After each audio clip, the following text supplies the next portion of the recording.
harmony to Sunday night. Praise be.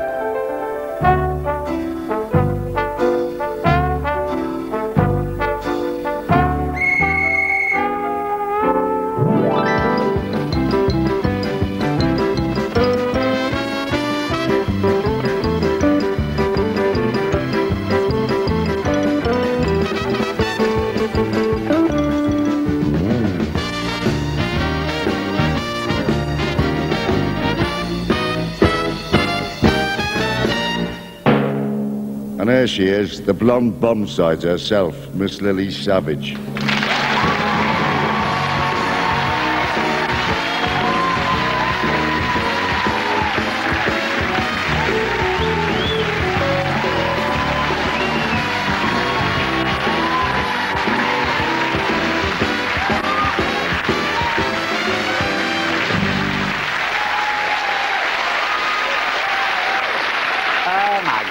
Well, good evening and welcome to my little show. Now, you'll have to excuse the way I'm dressed because I've just come straight from work, but I thought to myself, well, if Cherry Blair can open the door in a dressing gown and be seen in a shell suit, I can wear a jacket that's 4 years old. Anyway, here I am, a pillar of respectability waiting for the BBC. But I tell you what, it hasn't been plain sailing, you know, because when I first came here for the job, I went into Alan Yentob's office, he's the manager, you know, and he said to me, show us your legs. And I thought, well, Lily, if it's Paul Raymond or Alan Yentop, nothing changes, it's still sex, that sells. So I'm stood there with my skirts up round my hips, and he said to me, do you know you'd make a wonderful subject for the brush? No, because he's an accomplished artist, honest. He said to me, would you sit for me for a small fee? I said, I'd lie down for you, love, for 50 quid. And tight, they're as tight as a crab's arse in the BBC, I'm telling you. Well, you see, you think, oh, BBC, all these costume epics, you know what I mean? I'm going to get here, I'm going to be dressed to death. I got here, got tucked to wardrobe, and the wardrobe mistress said to me, she said, we're very thrifty here, you know. I mean, we don't waste licence payers' money. She said, we recycle, there's your gowns. They were all old Gloria Runniford, Nesta Ranston stuff. Thought I'd rather chew my own nipple off first without an anaesthetic than wear clean. And then they were draping me in chiffons and gauze to soften me. I stood there, looked like a rotary line covered in cheap washing. I said, no, wear my own clothes. I'm not having it. Yeah, fine, I can hear you. I'm not talking to myself, this is the producer. Yes. Joe, I hate this. They make you wear an earpiece, and the producer talks to you. Now, you lot think I'm sat here like Doris Stokes, talk to myself, go, yeah? Don't pull me hair, lovey. No, don't pull me hair. No, no, no. Joe, me and Arvira went to a medium, a psychic, because, well, we wanted to get in touch with my mum, you see. This is true, this, because Arvira was going on a cycling trip to Keswick and we couldn't find the pump, so...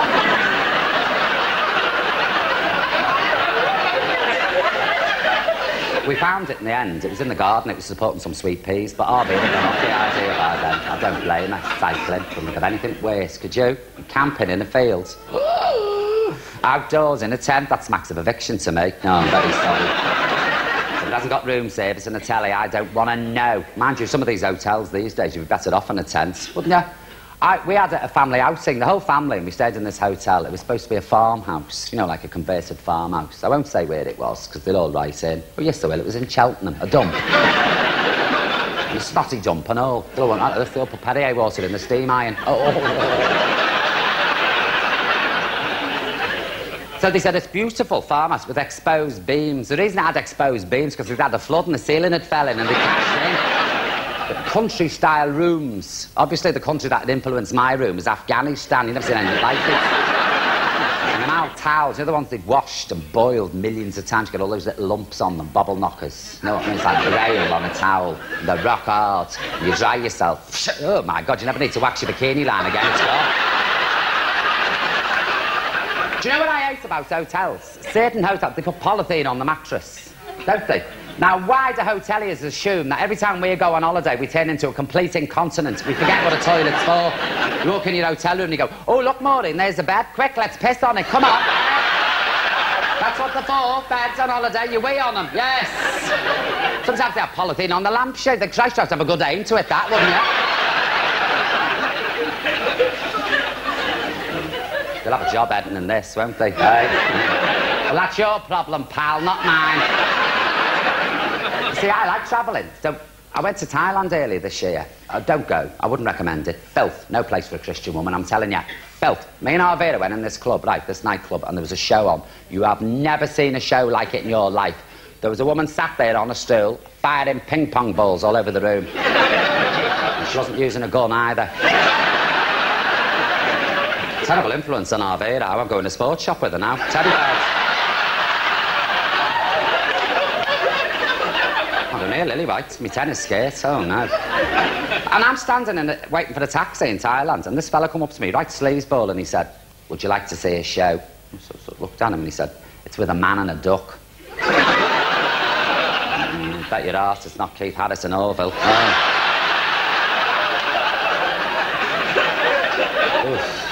I don't know why I bothered. The heat, I hate the heat, loathe it. When we had that terrible hot weather, I had this huge industrial fan at the bottom of my bed. It was beautiful till I switched it on. I was like that woman in Poltergeist stuck up above it. I'll tell you what else I've been this year. I've been to Rome. Lovely. Have you ever been to Rome? The Vatican, beautiful. St. Peter's Ballistic, stunning. I'm telling you. So I said to the set designers, I said, do something that's evocative of Rome, you know, that reminds you of the Vatican. Did you know the Vatican was a shopping mall, did you? I mean, look at it. It looks like Brent Cross, look at it. I mean, round there's Dorothy Perkins, I'm telling you. Booties round the back. And when did the Pope ever have a band? Look, for God's sake. He might have an old organ tucked under the stairs, but he never had a band, did he? I'm going to show you a part of me that's never been seen on television before. No, I don't mean I'm getting my bits out. You've had that. I'm sorry. Them days are behind me. No, it's a piece of film that well, what's happened is, our Jason's just come home, returned to the fold after 14 years in a private boys' school. And, no, he did. He got parole, and he came home, and he wants now to make documentaries. He wants, you know, on a video. So who am I to deny him a mother? So I said, you make him, love, and I'll show him on my programme. Now, when he made it, I was a bit worried because it is warts and all, you know what I mean? So I rang Elton up and I said, you know, because Elton did that documentary, Teardrums and whatever it was called, and I said, well, what do you think? And he said, show it. He said, because the people at home will realise that you're not just an international sex kitten, he said. He said, they will realise that you are an ordinary, single, working mother. So I thought, fine.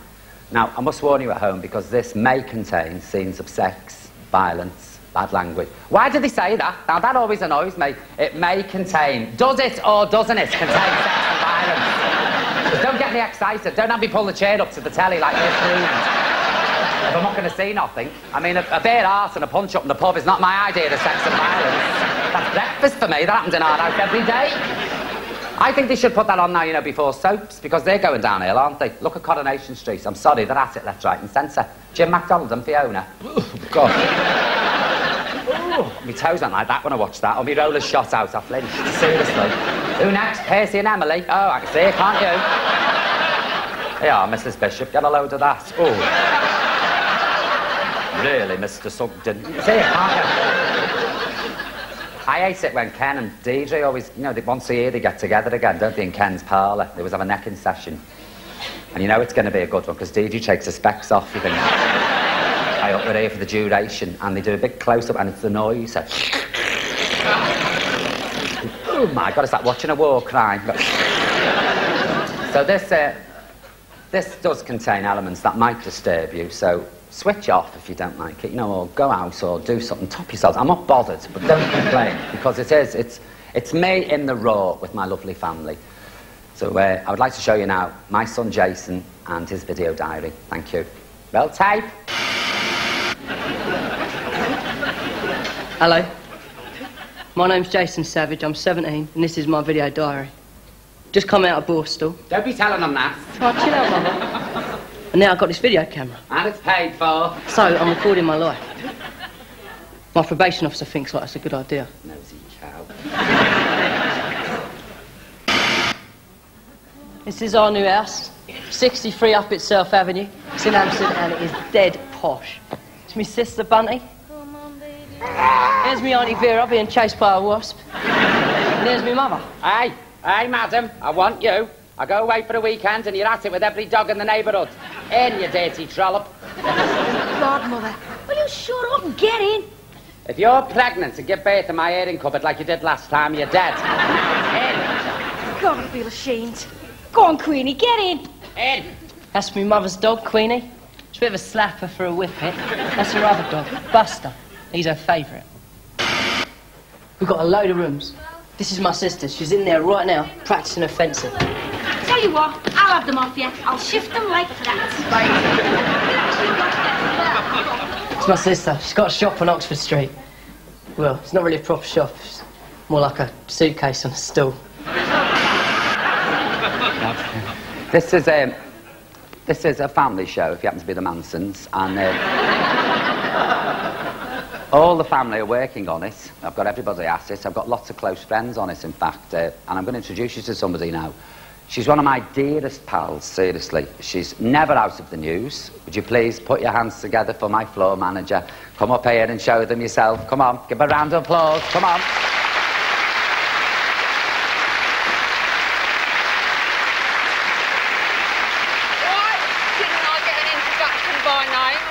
Patronising old rubbish you just came out You with. don't need an introduction by name. You know who you are. Thank you very much. Janet Street Porter. I'll just say it again in case there's any top telly executives in the audience. You should be bloody grateful I'm on your show. Why? Because you know, I'm down now, but I'll be up one day. I'll give you a job. You think you're doing me a big favour, do you? Yeah, I'll do, actually. I tell you why you're doing my show. It's because you're skint, you flogged your clothes, it'll be your body next. I have to stop you somewhere. I mean, look, she's got no clothes left. This is Arvida's old hockey skirt she's in. Look at this outfit. Tuck it in your drawers and play two-ball up the wall. Go on. Nearly, you've got all the best kit. What have I done to deserve this horrible school blouse? Sit down and have a gold almond. Oh, no, I might stick on my fillings. I mean, Janice is a stalwart of television, seriously. I'm a living legend. Well, you are. When did you first start on telly? Youth Telly, 1975. No, your very first ever appearance. Can you remember this? No, Russell Harty, No, 1973. Janice, no. Cast your mind back. We're going back further. Because we've discovered a piece of film that you made when you were very, very young. And it's a little-known Swedish film, this. Oh, no. It's called Fingerwerk på Helvete,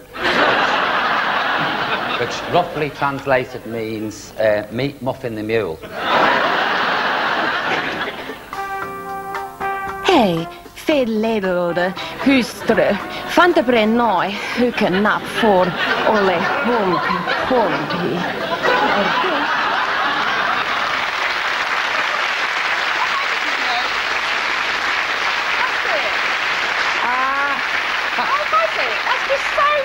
Do you know what they did to her? They took her specs off and told her it was one of those David Attenborough things, didn't they? It was an art film in Croydon. It was a wonderful. Janet Street Porter, give her a round of applause.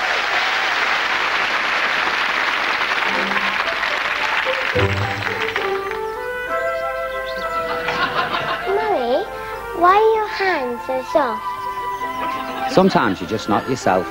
Old Laces is a blend of herbs, spring water and other nice bits and pieces that get you back to your old self. I'll tell you why my hands are so soft, because I never wash a dish. Now get out in that backyard and stop asking stupid questions. Go on, office. Old Laces. Open pour, be a whore once more. I think my mum's waking up. I'm really ashamed the way you've been carrying on lately. What the hell's it got to do with you? Who I have in here? Now, did you have a fella in here last night? Yeah. Well, who was he? I don't know. I don't know. It's pitch black in here with them curtains shut. That's a good glimpse of him, like, in the glow of me and the cerebral, but no. Oh, that's disgusting, that. What is? Smoking in bed? I always smoke in bed, you know I do. I smoke when I'm on the job. Oh. Sometimes the ashtray falls off the back like that. And you, get that camera off. I'm sick of it. And you, keep your nose out of my affairs, you carping little cow, and get Arvida out of my ensuite. She's been in there 2 hours. She's only supposed to be swilling her teeth. If she's at my Elizabeth Arden time capsules again, I'll kill her. Because the only time capsule that's going to help her again, are you, there's a bloody TARDIS. Arvida, get out of there now. Hello Magazine's coming round and do a spread on your house. So my mum's kicking off. Kicking off? Kicking off? What? Hello Magazine, we're talking class here. We're talking Fergie, we're talking Diana. We're talking that fella who played Buster, not the dog, the train robber. Collins. We're talking Ivana, we're talking John Bon Jovi. I know who I'm talking about, but what I'm saying is, there's a few bob in this, my God. Hello Magazine, plastered all over it. God, we've come up in the way of the savages, I tell you what, girl, they're gonna shit next door. Shit, I tell you. I'm up there with the Jaggers. Plus they're paying us 15 grand. So get a friggin' wash. Vader, get out that bathroom. I want to pay. Well, it really is a beautiful house, Lily. And how long have you been here? Well, we haven't been here that long, you know, Fiona. We've been here about a couple of weeks. So I haven't had a chance yet to get down to RV Nick's to pick a few bits up. So all this you're looking at in here, this is all the stuff from the old flat. And this beautiful three-piece, this is me mum's. Nice, isn't it? Still plenty of wear in it, you know. Hey, yeah, you don't mind our Jason videoing us, do you? It's just that he's just done this City and Guilds video and TV course at both a boys' school. He was privately educated. Have you seen the artwork? Come and have a look at this. Come and see. Oh, wow. Is this really a Damien Hirst?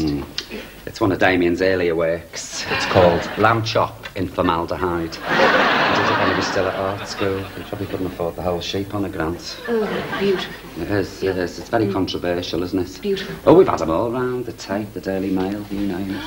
Oh, and I recognise this piece. That's another Damien, yeah? Fish in formaldehyde? No, it's our bit. There's aquarium, the thermostat bust and all the fish died on it. Isn't it shit? Humpty Dumpty sat on the wall. Humpty Dumpty had a great ball. Jason, come over here, love, and have your picture took for Hello magazine. Richard and Judy live over there, you know. Right, and Katie Boyle lives next door, so it's a bit of a rough neighbourhood. This is my granddaughter, Carly Marie. Say hello, Carly, to the nice lady from Hello magazine. Give it a big wave. There's a girlie. She's our Bunty's girl. Our Bunty's fell as long as Oak. He was no good. Hey, you know, marriage wasn't so successful. Hey, that wasn't my fault, it was your father's. Her father was a swine unhung. He was at me morning, noon and night. Now, nobody told me that when I met Mr. Rice, his first name was going to be Always. Cat and dog, didn't we? But I never went to bed in a bad temper. Did I? I used to stay up and batter him. You married, love? No, I'm not Lily. Any tips? What's the best way to a man's heart? Straight through the bastard's back with a pickaxe. She's just bitter. Come on, Kylie. Let's change your nappy, baby. Hey, because she stinks. I think she's filled it. She stinks, doesn't she? Oh, God, she Yeah. reeks. Oh, look, man. Well, she hasn't done nothing. But...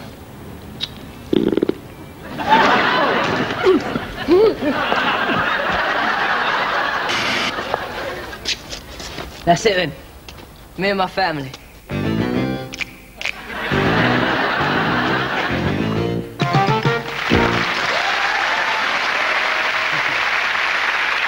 An ordinary family enjoying themselves at home, yes. And as you can gather from that little video, I have moved. Well, I couldn't live in that flat anymore. I sold it last year. Sold it to 2 Americans for 175,000. It's good, isn't it? I haven't told the council yet, like, but I'll cross that bridge when I come to it. But I couldn't have afforded that house. Honestly, it was left to me in a will. It was by a very nice old friend of the family. It wasn't a punter, Janet, thank you. He's like an uncle to me, that man. I love the bones of him. I like older men, you know. Well, they're always more grateful. They always say thank you, don't they? I mean, I've got no time for young fellas. They want to do it twice. I'm sorry. Once is enough. I'm not doing it twice. And, of course, they're all adventurous now, young fellas, aren't they, these days? Like, they want to do all sorts of positions. I'm not putting my legs over my head for nobody. I'm strictly missionary position, mate. Legs akimbo, vest up and get out after 10 minutes. No, give me an old man any time of the week. Do you know it? One of my best friends, she passed on now, my neighbour, Kitty Kelly. She was 96, that woman. My God, she had the life of Riley. And she kept falling over. Because she was drunk. You know, she'd come in and she'd fall over. So they gave her one of them buttons that you push, and a light comes on in your window. You know what I mean? So all your neighbours know you're lying on the mat with your panty girdle around your ankles and your bum hanging out. So she come in one night and she'd had a few sherries and she collapsed, but she tottered and fell. She was getting a roll-on off, actually, at the time. You know how awkward. Then we've got a roll-on on. But they can't put their hands up because they're so tight. You get them from Marks at about this big when you get them out the bag, and they've got to go over hips and a belly like that. And they're flesh-coloured. I've yet to meet somebody with flesh the colour of a dead guinea pig that's been boiled for half an hour. So she was getting her roll-on off, and you always get undressed downstairs when you're of a certain age, don't you? You know, so she's pulling this side down. She had hold of the mantelpiece, and she fell. So she pushed her button, and this red light started screaming in the window. Do you know she did 14 punters before the ambulance came? And good luck to her, that's what I say. Do you know what? I regret giving that Janet Street porter a job. I really do. I mean, I did have the kindness of my heart, because when I went to her for a job years ago on Youth Telly, she turned me down. I've been turned down more times than the volume knob on a wireless playing Leonard Cohen. I have, honest. Oh, I hate Leonard Cohen. Oh, I hate Leonard Cohen, and I hate that song. She looks like Marlene Dietrich. What's that one? Anyway, yes, you know, the silly cow. Oh. And that other thing, Streets of London. You know that? Have you seen the old man? Modern priests sing that now, don't they? When you go in a church, there's a monk in sandals with a guitar. They normally start off with a Kumbaya to get everybody going. And follow it then with Streets of London. Please drive you up the wall. I was up for a few jobs in the past, you know. I was up for casualty. I was a single mother who was drug dependent, who ran in the surgery and belted Brenda Fricker and said, "Give me a marzipan!" And I was up for Points of View. You know Points of View? I was supposed to get that job. I was supposed to be the presenter on that. Do you know that wink at the end that Anne Robinson did? You know, and she went, at the end of the programme. She nicked that off me. I can't have nothing, I'm telling you. And I was also up for Birds of a Feather. I was supposed to play the Pauline Quirke role in Birds of a Feather. I was, seriously. It was years ago. I was rooting round upstairs and I found the old screen test because I went to drama school with Anita Dobson.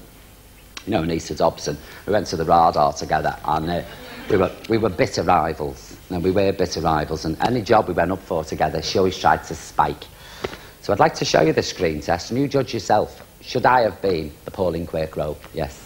OK, and from the top... Here, Shal, how much longer are you going to be in the bathroom? Shoved your fags under the door, ain't shoving your breakfast under an all. And Q Dorian. Morning, Tracy. I assume that's Sharon in the bath. The barricade of orange foam across your drive has Woolworths written all over it. Sharon, if you don't move sharpish, the cat'll have your breakfast, won't you?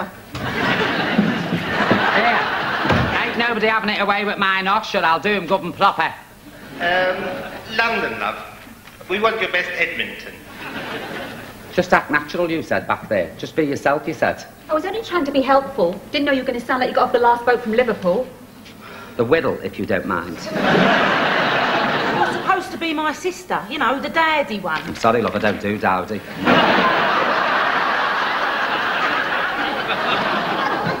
Let Wardrobe have a look at her. Yeah, but not dowdy, eh? OK? Shall I go out again? Good idea. And come back on again, yeah? If you must. Shall we go for my bit, John? Oh, John. Oh, do you hear that? Oh, she knows him. Oh, there's no flies on here, is there, eh, John?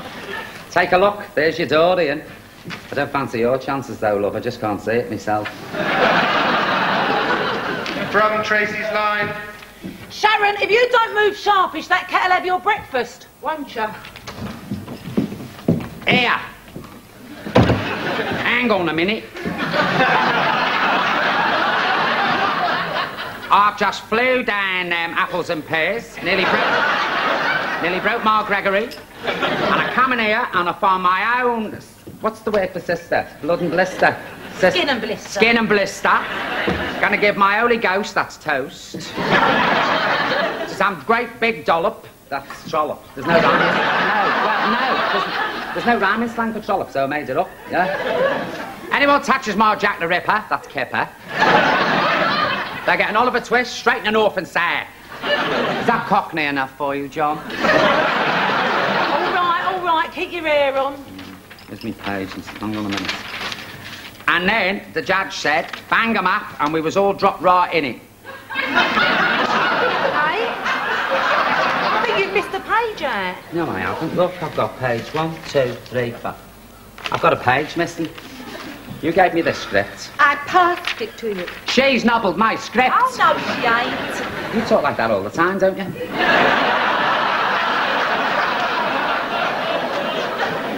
That's not put on, is it, that voice? That's your own voice. You see, this ain't fair. I'm the only one doing any acting round here. I'm the only actress on this set.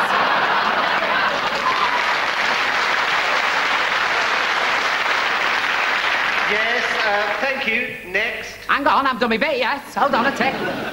Here, I've just seen your Garfy. What, pray tell, is a Garfy? And why are you showing it to me? Garfy is my son. Garfy. Garfy. I think we've seen enough, love. No, you don't see it, you see. Look, I mean, look. Look at us, look at us. I mean, we could be sisters in real life. Look. Thanks a lot. Well, I could play Dorian. I mean, I know old slappers aren't my forte. Then us National Theatre actresses can turn our hands to anything. Oh, yes. Acting's in my blood. It's always been in my blood. That's why I came for the screen test. Perhaps you should have taken a blood test. But jealous, take no notice of them. I can do Cockney standing on my head. I've seen widders. Here, Dolly, let me tell you. When the Birkenhead Amateur Dramatic Society did their production of Oliver, I was fabulous in it. I was Nancy. Ugh. Great critical acclaim. The Birkenhead News said she was the most convincing Nancy we've ever seen. As he needs me, off he fuses. I was half his age, Fagin. You lay a finger on that child, Bill, and I'll put my mark on you, and I don't care if I hang for it. It was marvellous. We were going to go on tour, but we couldn't get a van. This is embarrassing. This is acting. It's even more embarrassing. Oh, let them go. Go on, girls. Go on, this. Let them go. You don't need them, John. I'm telling you. I'll play the glam one. I'll show you what glamour is. My God, I make Kim Novak look like Marie Osmond. They got Arvida in to play the other one. Now, Arvida's an actress. Seriously, she is, honest to God. I mean, she was born in a trunk. Well, she wasn't. She was born in a bed, but the midwife put it in a trunk after she saw it. I mean, I can do impersonations. Cleo Lane. Do you want Cleo Lane? Yes? Oh, I like dressing up for an evening channel. Hi. Hello, campus. For my breakfast, I had bacon, sausage and an egg. Yum, yum. Here, Gladys, can I do a yellow coat? No, you can't. Get back to your work, Peggy. Oh, please don't tell Miss Cathcart. Can you hear me up there? I'll do anything you like. Honest to God. Hello? No? Oh, sod off.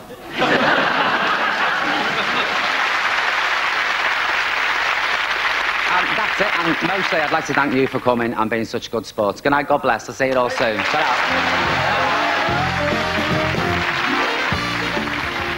Fully Made Up Lily's back next Sunday night at the same time on BBC One. Now more comedy, Strangely in Every Man next, as Paul Whitehouse, David Baddiel and John Hegley look at the relationship between humour and religion.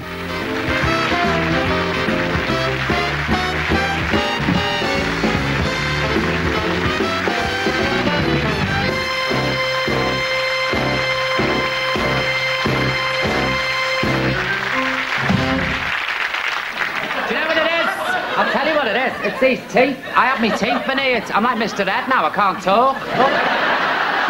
Can we shut her up?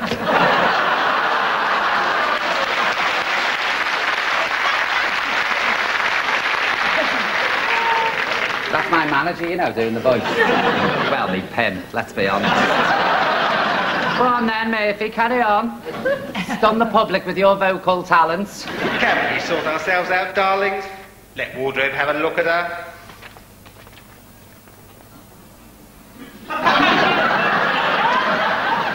Say it again.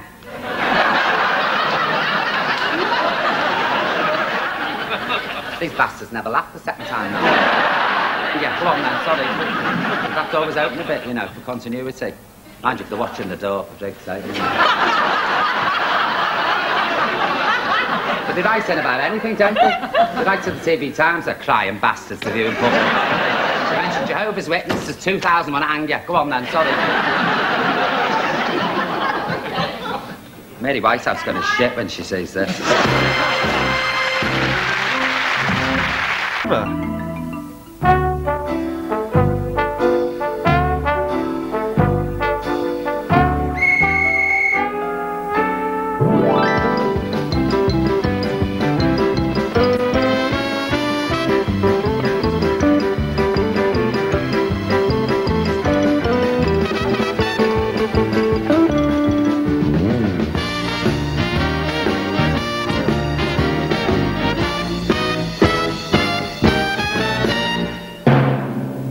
Ladies and gentlemen, will you please welcome the original Spice Girls, the Vernon's Girls.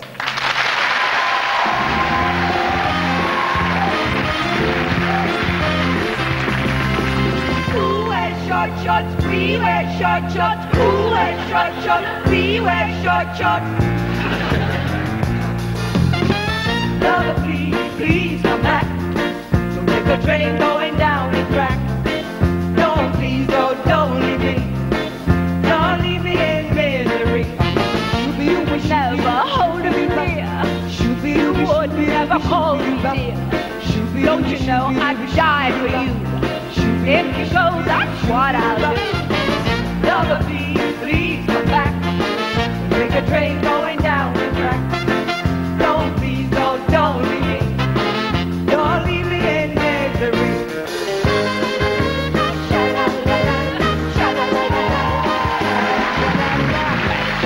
boy, he started to twist me. All night long we were doing the twist. Then about 10:30 he kissed me. Boy, did I know that I'd been kissed. Wow. Well, you know what I mean. Well, you can't get over a thing like that. Boys are natural twisters. You know what I mean.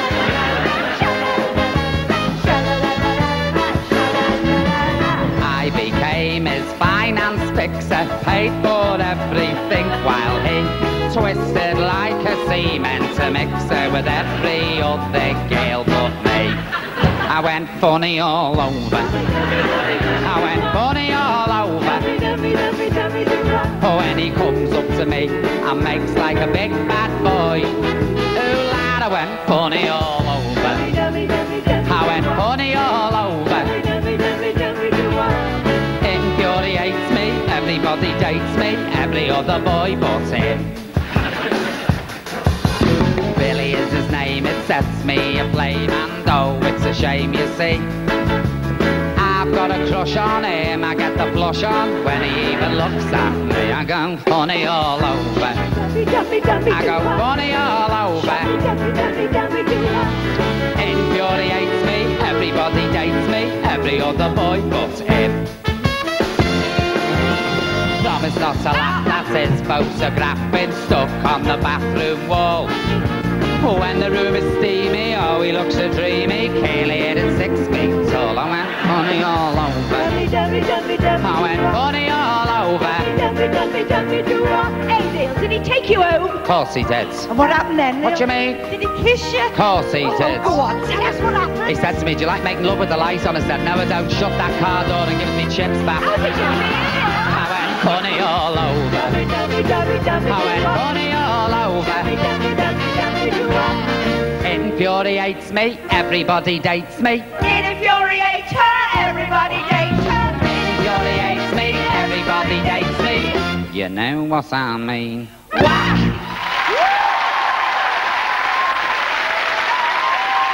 and gentlemen, please, the Burning Girls.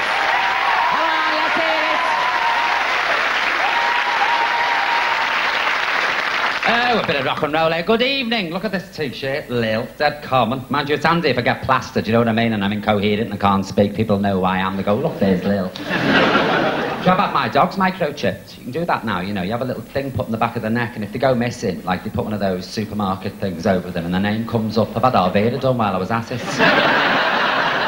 She goes missing, so if you ever see it in the street now, just whip it into Tesco's and run it over the barcode.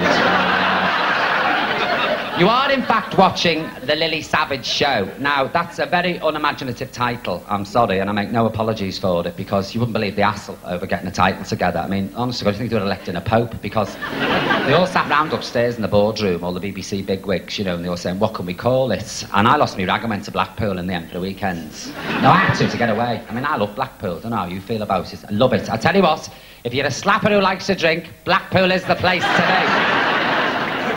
So I come back refreshed, do you know what I mean? And I come into reception, and this researcher come hurtling at me, and he's screaming, Lily, he said, Lily, I've got some wonderful news for you. I thought, go on, tell me, I'm Huey Green's love child. Go on, make my day. He said, no, we've thought of a title. So I said, what are you going to call it? He said, Savage Nights. I said, Savage Nights? It sounds like a brand of condom. It does, doesn't it? Savage Nights. Savage Nights, long and strong. No, and then I said, I can't be having this, you know. I said, look, we'll just call it The Lily Savage Show, because I am, and it is, simple, yeah? No, I don't mean I'm... No, you know what I mean. No, it's a lot easier.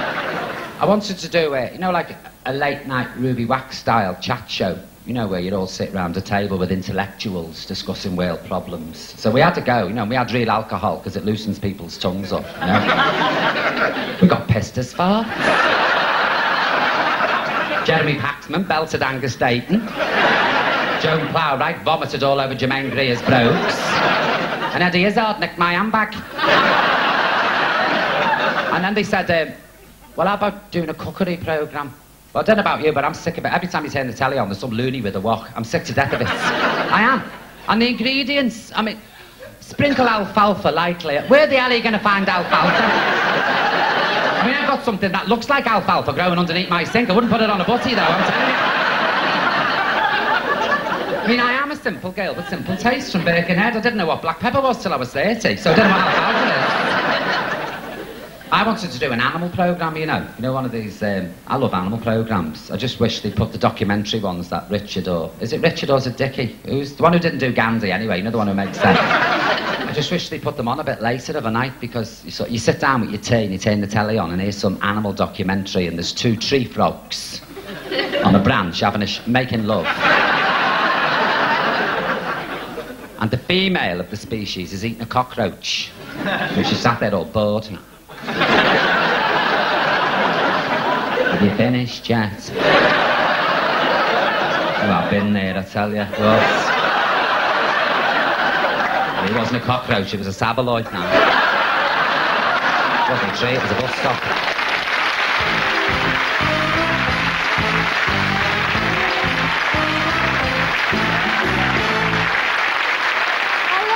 Good evening and welcome once again to Pet Power. Now, our first story tonight involves a house fire and a very brave dog indeed.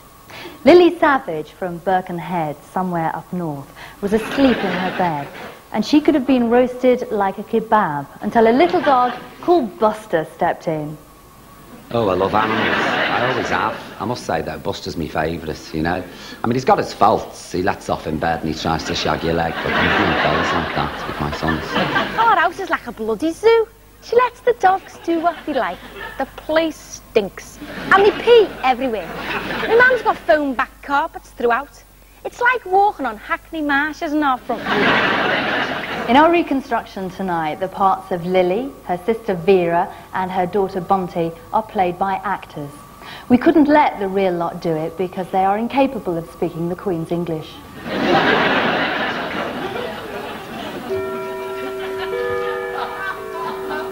Gosh, Master, it is late. Wonder what's happened to Mummy. 5 more minutes and I'm calling the Coast Guard. Cooey Bunty, darling, it's only us. Thank heavens! It's Lil Buster. I'm sorry I'm so late, my angel, but that WI's fur and feather whisk drive in aid of the homeless just went on forever. Still, we managed to raise £7.42, which would solve their problems. And then Roger Soppit gave this slideshow on puffins and fulmars. It was riveting. Grand. Hello, Aunt Veronica. Hello, love. Oh, absolutely brass monkeys out there. Freezing. Well, I built a big roaring fire. Good heavens, look at the time. It's almost 9:30 and there's us chattering away. The birth of the head is asleep in its bed. Good night, darling. Good night, Mums. Well, I'm turning in too. How about you, Aunt Veronica? Oh, not that delightfully. No, not till I've had my Ovaltine and rustled up a little something on that unreliable kitchen appliance. Very incorrigible. Don't forget, Farguard on and unplug the television. Anyway, we got in about 2:30 in the morning. So it wasn't really a late night, you know. Arvida's got the munchies as usual. So she's in and out the back kitchen making herself something to eat. The fridge doors opening and closing, opening and closing. Our neighbours must think we've got strobe lighting in the back kitchen. And then off to bed. Eventually, the Savage family fell asleep, but as they slumbered, a fire broke out in the kitchen. Luckily, though, help was at hand. What's that? Oh my God, what's happened? Oh no, the chip hand's on fire. Right, come on, action stations, quick, come on lad, get in.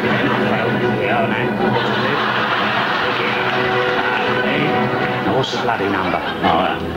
999. Right, quick, fire, Lily Savage's ass. Yeah, come on, my Lil, get out of bed. Come on, darling, let's have you up. No, she collapsed behind the door. Oh, she has. Oh, no, she ain't. All right, I'm in. Come on, Lil, you slacker. There's a fire. Yeah. Fire? Yeah. Fire! Evacuate the house! Well, the rest, as they say, is history. And here they are, safe and sound, the Savage family.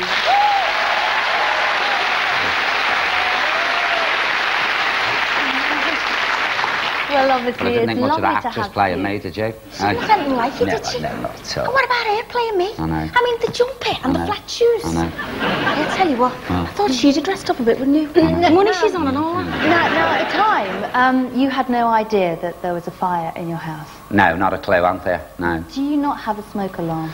Well, we have got one, haven't we? But I mean, every time you put the frying pan on to fry a bit of bacon, it went off. You know what I mean? So it was a nuisance. It doesn't work anymore. Aye, but that's not my fault. I mean, I hit it with the mop a couple of times, but it doesn't work because Arvada took the battery out for the personal item.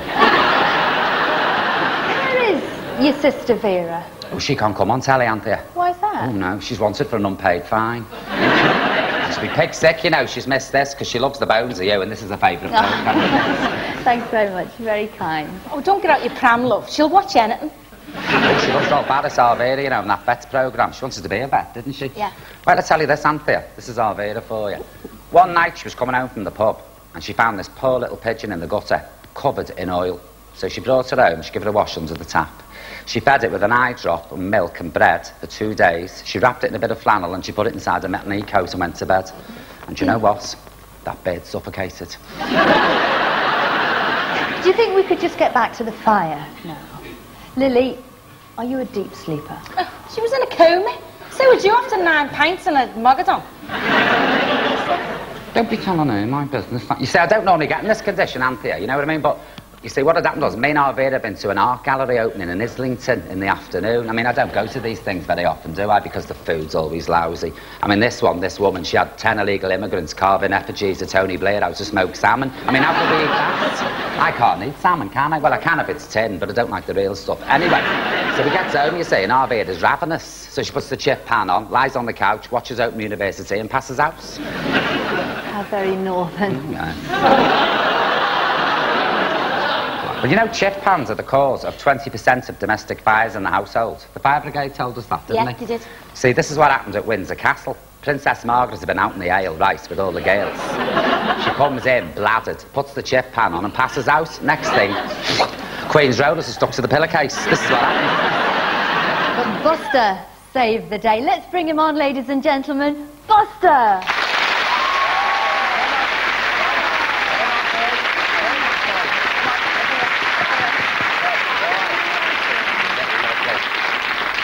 Very beautiful, bit smelly though.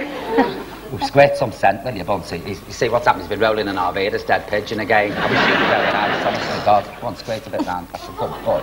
Is that better for you now then? Yeah, I've always liked the smell of Jay's fluid. Oh.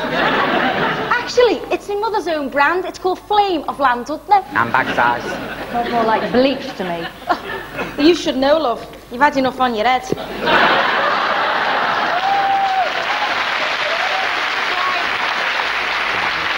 You have gone now one step too far and I've had enough. What have I said? Right, I'm stopping this recording now. I want the director down here on the floor. Get me security. And you little cow, take that smelly dog and your slut of a mother, and you can both go back to that burnt out brothel, you trailer park trash ball home. Now get out of my Anthea, you know it. Tell her. God, my image. People like you can't even own.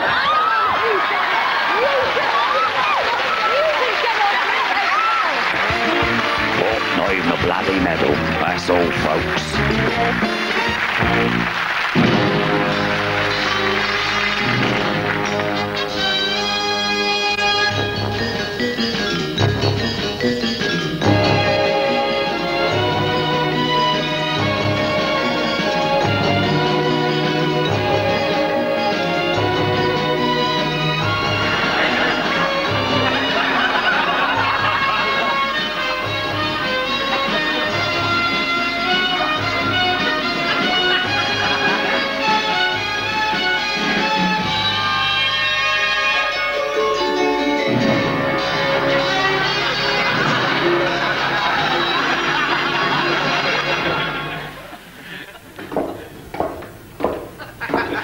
Good morning, Steed. Mrs. Peel.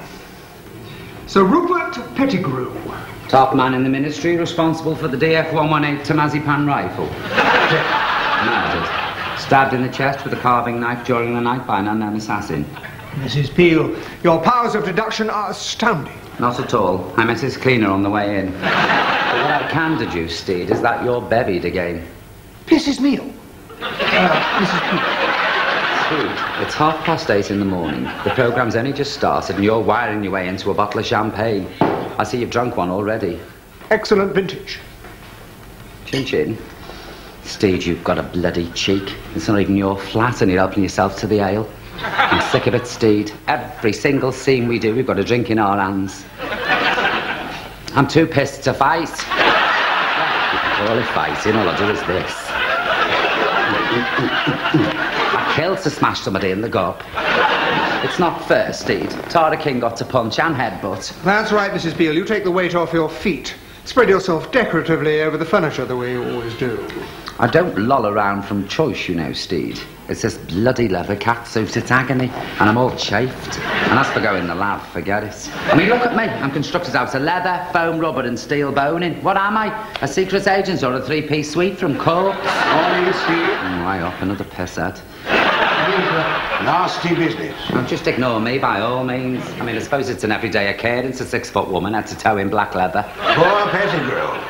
Mrs. Peel, check the man's diary. Excellent cognac, though.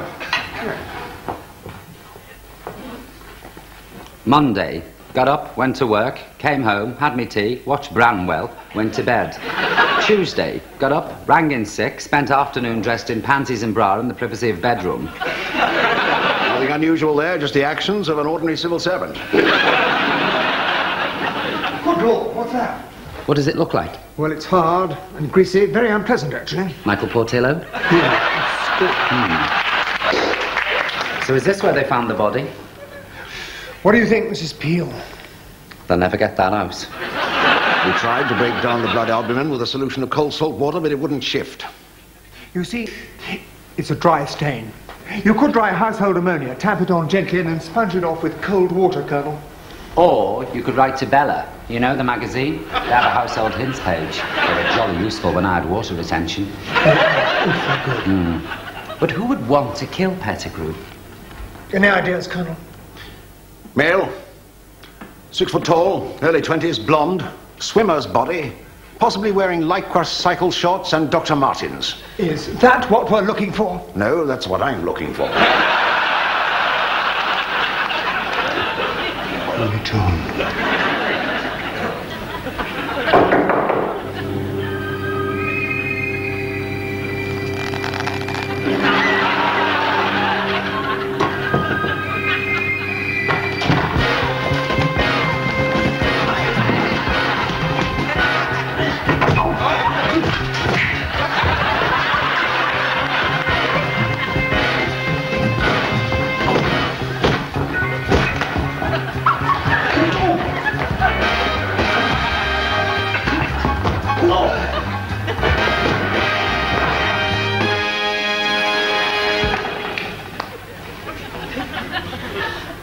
A hired assassin? No, Jehovah's Witness. I do know it's early bang on the door to get back at all.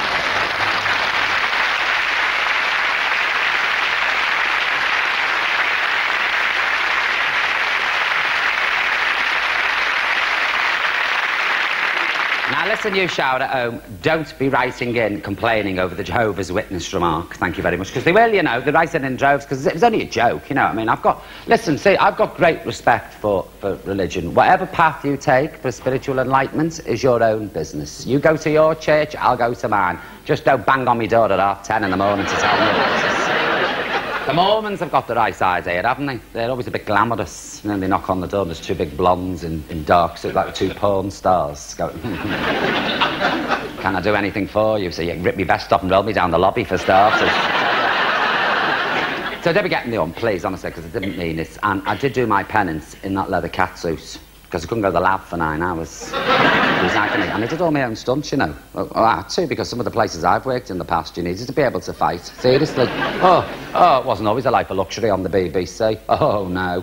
I was up that motorway. Rough audiences, dressing rooms that stunk, lousy fees. That was just Pebble Mill at 1. You know, if you're on telly, you're not allowed to have a life. Oh, no. You're supposed to, like, do your job and go home and get in a little box. You're not supposed to live. You know what I mean? I mean, you're not... If you have a skeleton in your cupboard, God help you. I've got bloody graveyard, let alone skeletons. Got the paparazzi taking photos of you, and we've all done things in the past we regret. I mean, we've all done odd jobs. Julian Clary started out as a professional wrestler, you know. He did. His stage name was Mick McManus. Honest to God, it was Julian. So one terrible night, he got a punch in the ring. He was never the same again. Never the same again.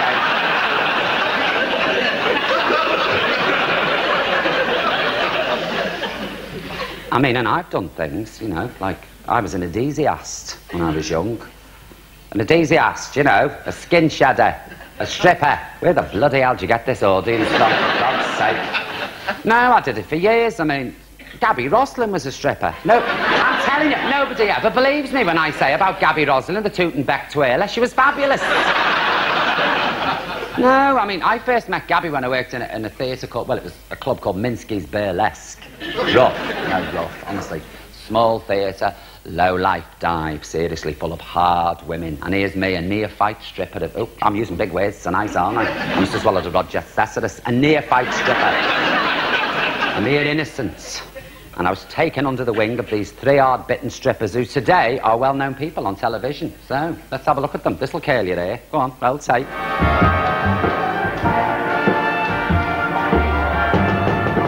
What do you want? For God's sake, come in! Who are you? Hello, I'm the new chorus girl. Oh my God, Bella, I didn't know we were doing Annie this week. Oh, ignore her, love. She's always the same when she's hungover. Nice to meet you, Bella the Hun. Speciality, leather strip. I do a stripping nun and play Edelweiss on a watering can as well. This is Gaby Roslin, the Tootenbeck twirler. How long have you been stripping, kid? Well, actually, I've just finished a highly successful season at the Hot Voodoo Bar and Grill. I had a featured spot. Oh, I bet you did. Really? Beef dripping? What's this for? Rub it in. Keeps them supple. You've got to look after them when you're a tassel twirler. Solid gold, these bazooms of mine. Solid gold, Here, look at these bands. They're supposed to be premium ostrich plumes, like a pigeon more like. They don't glitter when I do. They just don't. Ruins the artistic effect. Oh, didn't you go down well then, dear? Died on me arse. Well, you see, the audience is very uncouth. I mean, they don't understand, let alone recognise the finer points of a professional's artistry and skill. It's just the opposite for me. I just have to stand there and they sit open-mouthed. It's called yawning, dear. Nasty love bite. Has anyone seen my snake? Ooh, you could hardly miss a 15-foot raw python.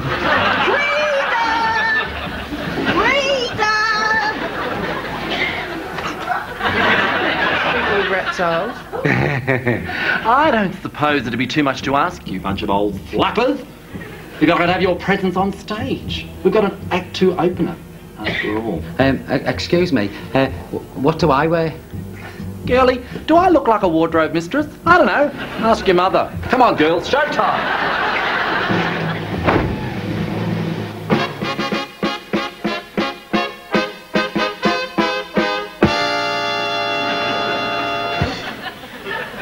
Have a secret recipe concocted with much skill, and once you've tried my special dish, you'll never get your fill. Take 10 terrific girls, but only 9 costumes, and you're cooking up something grand. Some amber lights and elegant scenery, and stir in a fine jazz band. Then add some funny men and pepper with laughter. It's tart and tasty, I know. And then serve it piping hot, and what have you got? A burlesque show! Terrific girls, but only 9 costumes, and you're cooking up something grand. Yes, sorry, folks, Minsky's is proud to present 10 delightful dishes on the illuminated runway of joy. Meet Junie Mae Brown, the girl with the $1 million smile. uncountable Belle of the Hun with those two twinkling eyes.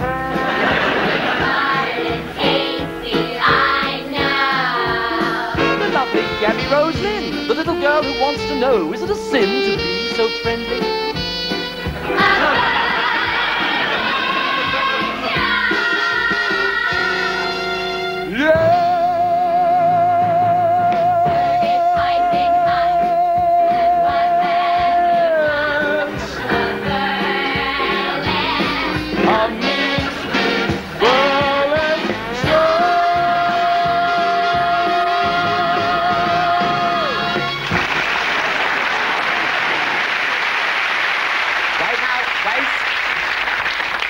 Now, as you know, Gaby Roslin's one of my best mates, and we did that breakfast thing together at 4 in the morning, Saturday, give it in. And she can't be with us this evening because at this moment she's having a well-earned break in a private health clinic in LA. But thanks to these satellite things, we're going to go over now and speak to her. So if you're ready, I'll just try and contact her. I feel like Donna Stokes. Are you there, Gaby? Gaby? Are you there, Gab? Can you hear me? You there? Oh, hello, Clive. No, Gaby, it's not Clive, it's Lily. Lily Savage. Yes, remember? How are you getting on, Gaby? Oh, it's lovely. It's very nice here. Great here. Nice good. Here. And the staff, they're lovely here. Oh, yeah. They give me pocket money, and I'm now working in Raffia in occupational therapy. That's nice. Yeah. It's great. Yeah, lovely. Lily. What? Lily, get me out of here! I want a drink! Lily, just one Gaby, calm down. For God's sake, you make me show yourself on television. Gaby, get up there, you nurses. Punch him, Gaby, in the box. Leave it alone. Good night, ladies and gentlemen. Ta-ra. Gaby, don't you worry.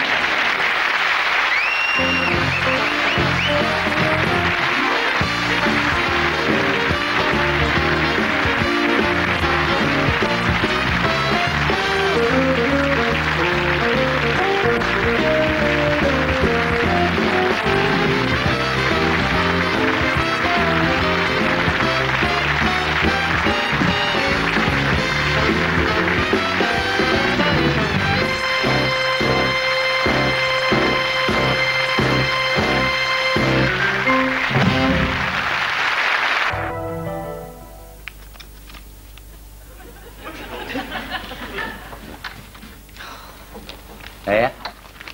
Jason Connery's wife's had a little baby. Ooh, doesn't he look lovely with a bit of stubble? Who? The baby? No, Jason Connery. Tell you what, I wouldn't mind to ape with a wallop with him on a dark night. God, we'd have lovely babies. Look, Mother, will you forget about Jason Connery? They're all waiting for you on the set. Let him wait. You're not getting broody, are you? You're a bit long in the tooth for all that kind of caper. Are you sure you're all right? Have you had a flush? What do you think I am, a lab? I don't think you're working too hard, Mum. Exactly. That's why I'm not going out there to rehearse Madam Bloody Butterfly. I've told that director twice I'm not doing it. I am not wearing a black wig. End of story. You've got to, haven't you?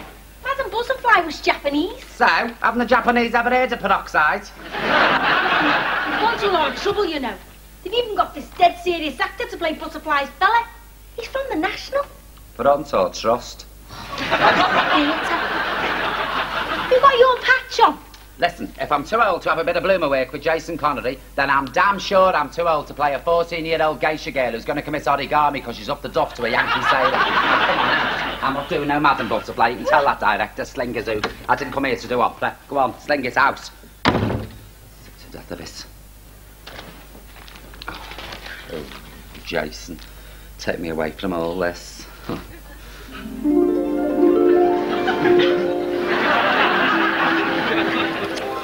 Keep still, honey. I don't know. 10 years of marriage and you still can't tie your own bow tie, man. Thanks, honey. I don't know where I'd be without you. Heck, I'm a lucky guy.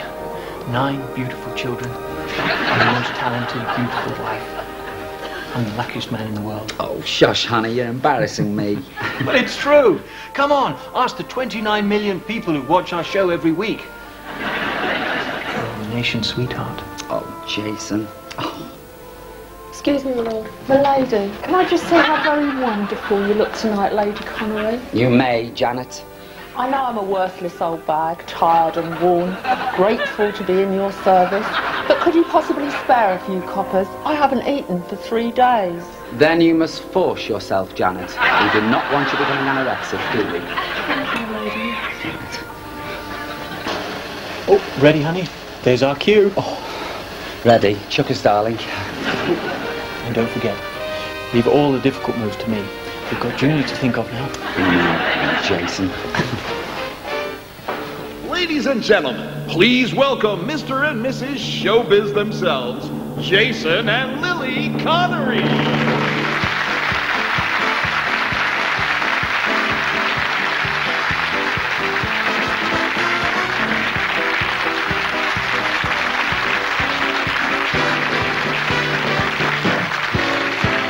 Wherever we go, whatever we do, we're gonna go through it together. Good evening, ladies and gentlemen, and welcome to tonight's show. My name is Jason Connery. Thank you, you're very kind. And now, I'd like to introduce you to the little woman, the girl next door, my beautiful wife, Lily. Say hello, honey. Hello, everyone, and thank you. How are you, honey? Did you have a good day? Not bad. I played a little golf and practiced my stroke. And how is your golf? And how was your day? Oh, nice, you know. I tidied the house. Which one? We have 15. The London one, silly. And then I baked a cake and ran up some curtains. Honey, I keep telling you, you'll break the windows. Why can't you run around the park like everyone else? Silly. I have the most incredible wife, folks. She has given me 9 of the most beautiful children. And she still looks as young as the day I married her. How do you do it, honey? Well, I don't smoke and I don't drink. I take regular exercise and lots of fresh air. I only eat organic vegetables. I have my career, my charity work. My wife won the Nobel Peace Prize. And I have my wonderful family. That's my secret, folks. And I've got another little secret to tell you. There's another Connery on the way! 10 kids, it looked great on the Christmas special. My wife spoils me. Every time we have a baby, she knits me a sweater. Oh, honey, no more presents. I mean, what do you give a guy with 10 children? A vasectomy? I'm only kidding. Through thick and through thin, all out or all in. And whether it's win, place or show, with you for me and me for you, we'll muddle through whatever we do together, wherever we go.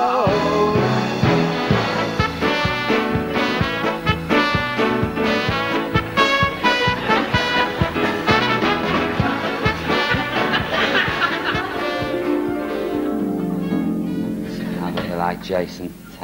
Here, you! Wake up! Wake up! Wake up! What are you doing in here? Trying to wake you up. Come on, move your ass, move your ass. You've got a show to do. Out of here.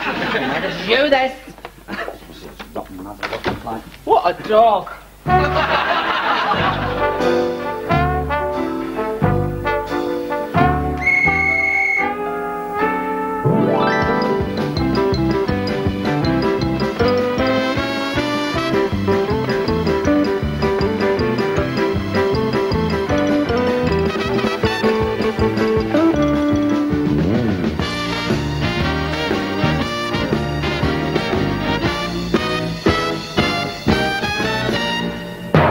Ladies and gentlemen, the one and only Miss Lily Savage.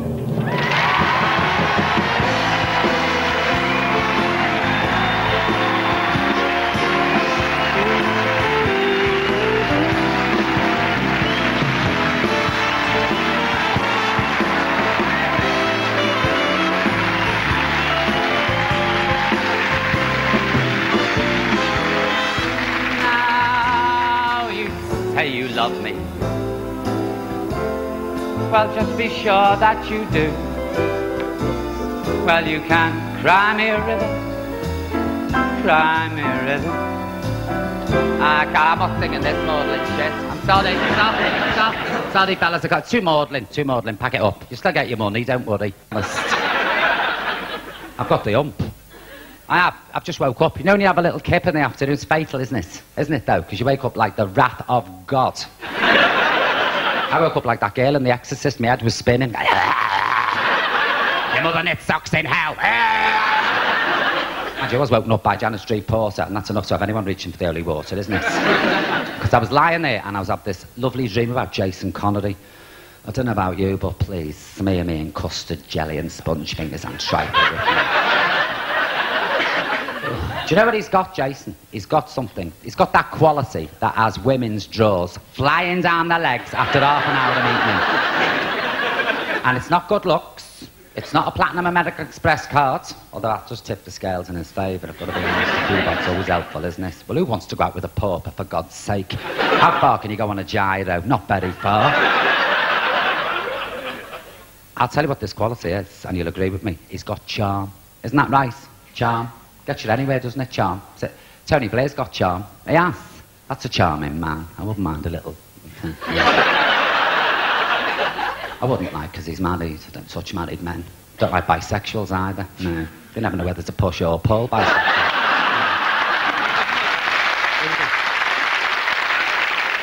Now, charm, that's what's missing in this world now, a bit of charm. I mean, if you went for a night out with Jason Connery, you wouldn't be queuing for the night bus at 3 o'clock in the morning. And you wouldn't be standing in a kebab shop either with a gang of drunks. And neither would you be in a bus stop being fumbled with by a drunken naff who's just eaten chips and gravy in a polystyrene carton without a fork. And is trying to whop his hand up your skirt. You'd have none of that with Jason, would you?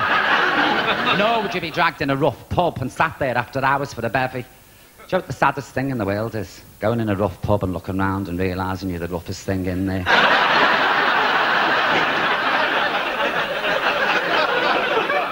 No, the age of chivalry is dead now. It's finished. I mean, I blame Erica Jong and the other one, Jermaine Greer, for all this. But, I mean, fellas are scared of women now, aren't they? They are. I mean, fellas don't open the door anymore for women, do they?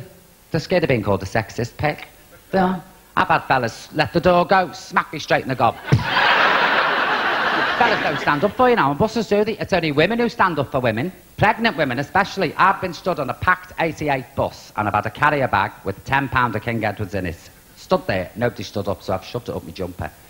I've looked 8 months pregnant, you know, I've stood there. Well, I've looked a bit lumpy, actually. You know, with the studs. Like I was giving birth to a litter of turtles, you know. Well, nothing, they've ignored me. So I've lay in the aisle screaming, "Oh! My water's a bust! Oh!" Nothing. I've given birth to a King Edward. Nothing. They haven't blinched. And this business in restaurants now, that women should pay their own way. Or go Dutch if you're out with a male date. Because it shows your independence. Who thought that one up? I'll tell you who thought it up. A fella. That's who thought it up. If I'm sat in La Ponte La Tour with a punter, and by punter I mean a business executive from the BBC, and the bill's £200, I am sat on my purse and I'm not budging, and that's with nobody. Of course it's fellas thought it up. You can hear them now going, "Oh, I went out with this bird last night, she paid for the lot, and then I've got tits out."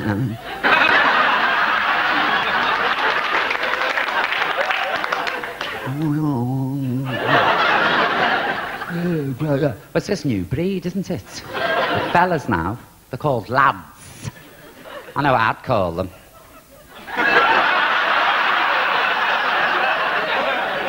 Gobshites.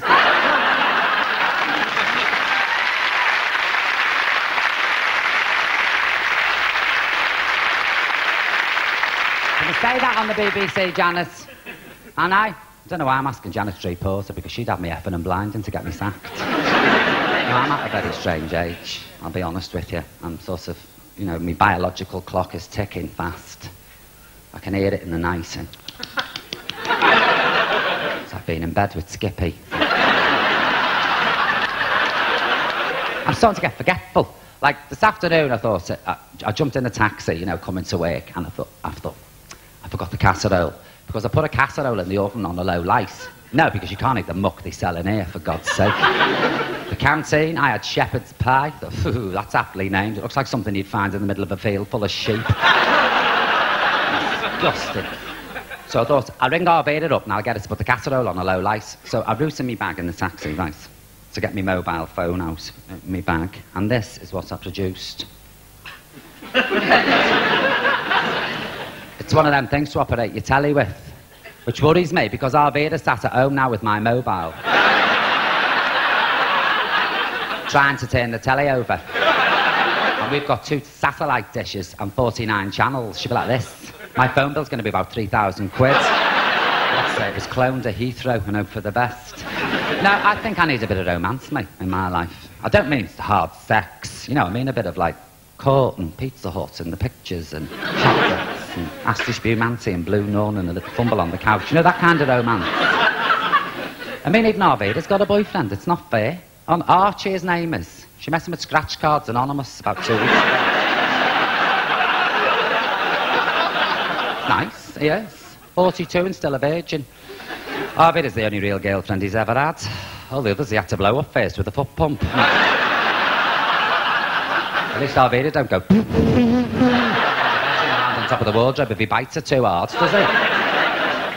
Well, now I'd like to show you the second part of my Avengers series. Because what happens, you know they're making a film of the Avengers? Do you know they're making a film of the Avengers? Well, I went up for it, you know, because I thought if anybody's ideal to play an Avenger girl, it's me. But it's true, I look fab. Well, I put the leather catsuit on and I said to Arvada, what do you think? She said I looked like a skid mark on a hotel towel.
Soon you will feel the pinch, pinch, pinch of the electro-neural claps. And all that voltage, all that pain. Are you ready, Joyce?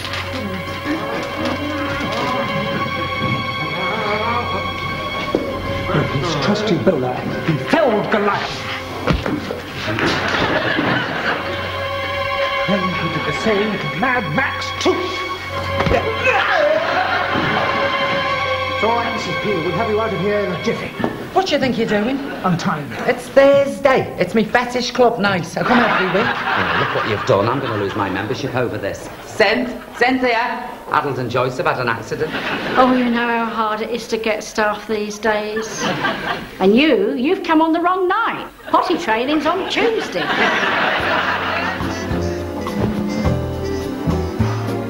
Shall I compare thee to a summer's day? Thou art more lovely and more temperate. Rough winds do shake the darling buds of May. Mrs. Peel! Oh, no, no, no, I'm not getting caught like that again, Mrs. Peel. I've got it. Fetish Club meets Train Spotters.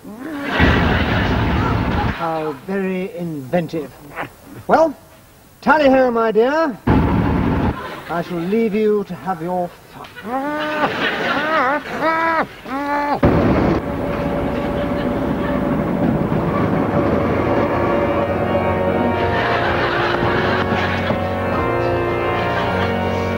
Mrs. Peel.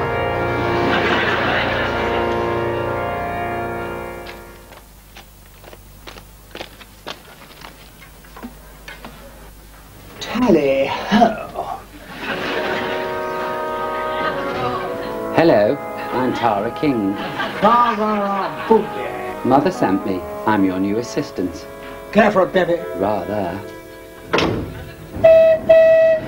So tell me, my dear Tara, what made you join the service? I enjoy being tied up. Hope you're glad of this game. I'm fighting. Right. Fancy a shag?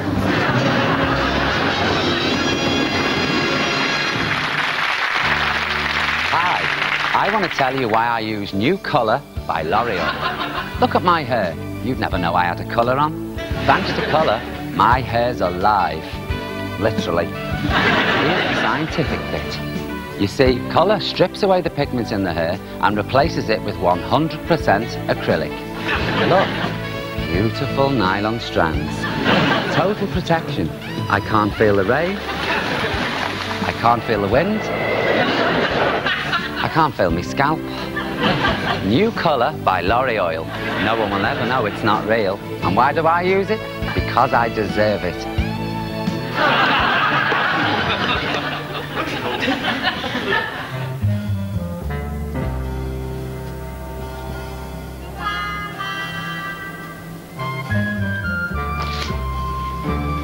Well, you know, I think that went rather well. I'm going to go and have a cup of tea in the dressing room. Okay, see you. See you later.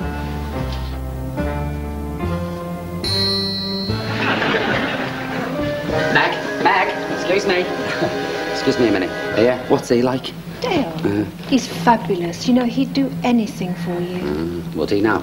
I know what you're thinking. Of course you do, it's your job. yeah. Are you meant you wouldn't What, read your poems? Oh, please, yeah. Well, I'll have a look for you. Go on, what you say? Go on. Goodness me. Phew. You were born under the sign of Gemini. Aye, that's me. A lying, two-faced, promiscuous, schizophrenic who loves to shop. Never mind that, though, mate. Can you see any money? I can see, yes, there will be a change in your fortunes, but beware of making any rash decision, and do think before you speak. Don't you worry, love. When I've got 14 million smackaroonies in the back of my handbag, there'll be no need for speech. It'll be... And those millions will come running. Now, what do I owe you, love? Oh, nothing. No, Meg, I insist. No, seriously. Yeah, there's 10 bob. Get yourself a bevy. Thanks very much.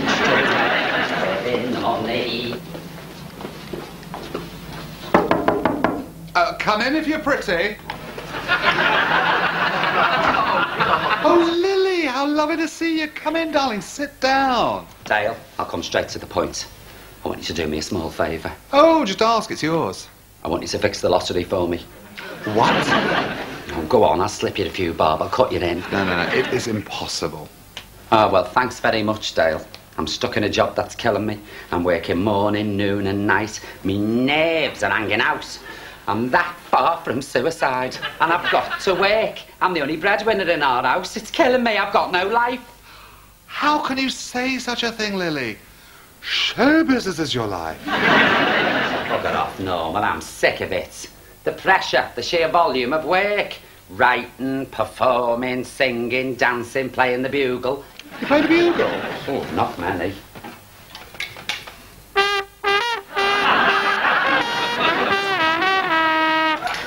See? Talent. It's a gift. It's also a curse. I mean, it's all right for you. You just have to turn up, read the auto cue and grin. I mean, anyone could do it. No, you know, like you do it very well. You know, reading. Listen, I really can't stand around listening to this any longer. I've got to get to the studio. Dale, please, just a little lottery win, please. A couple of £1 million and I'll be able to stay at home with the kids. Please, Dale, I can relax, enjoy myself. I'll do things for charity. I'll buy a sunshine coach. Please, Dale.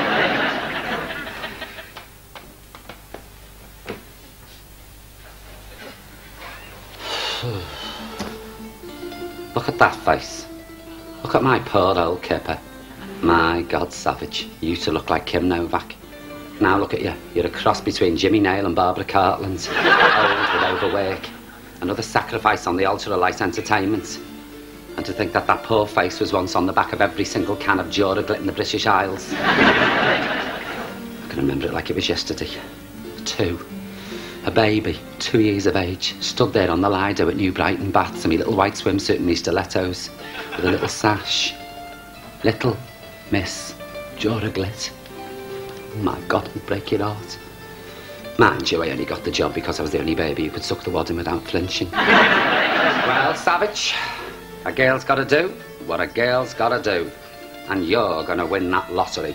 And for 14 million quid, you're quite prepared to sacrifice your body. Get it? Let's face it, you'd sacrifice it for 5 quid. No, you wouldn't. Yes, you would. No, I wouldn't, you trollop. Oh, God, I'm talking to yourself.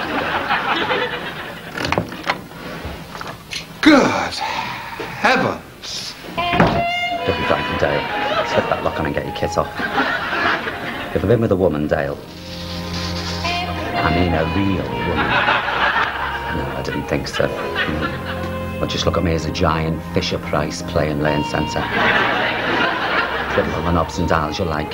Go on, help yourself. Adieu, lovey. Come on, you. Ah! You ought to be ashamed of yourself trying to Mr. Winton like that. Get some clothes on. Hi, gorgeous. It's Dale Winton. No, to Bruce Forsyth. Hey, what you doing? You can't come in here. Shut it, you. All clear, Flanny. Our mate wants a word with you.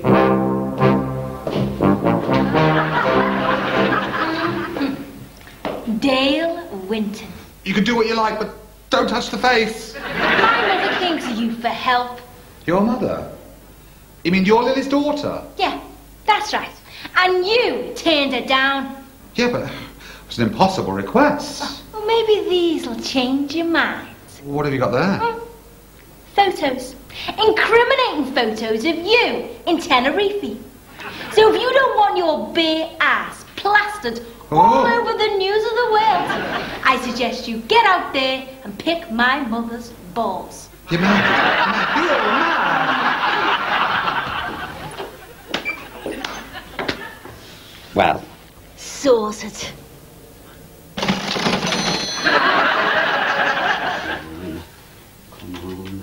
And now the lottery results.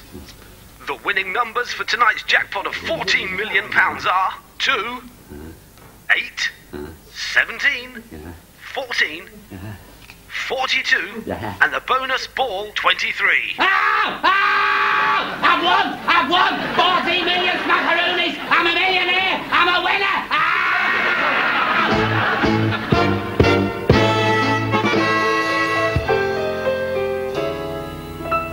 Listen here while I tell you a tale. A story of wags to witches. 6 little numbers changed a girl's life, and now she's joined the witch of witches. From a life in the gutter, one tiny flutter gave this caterpillar a chance. Then a voice from the sky awoke this butterfly.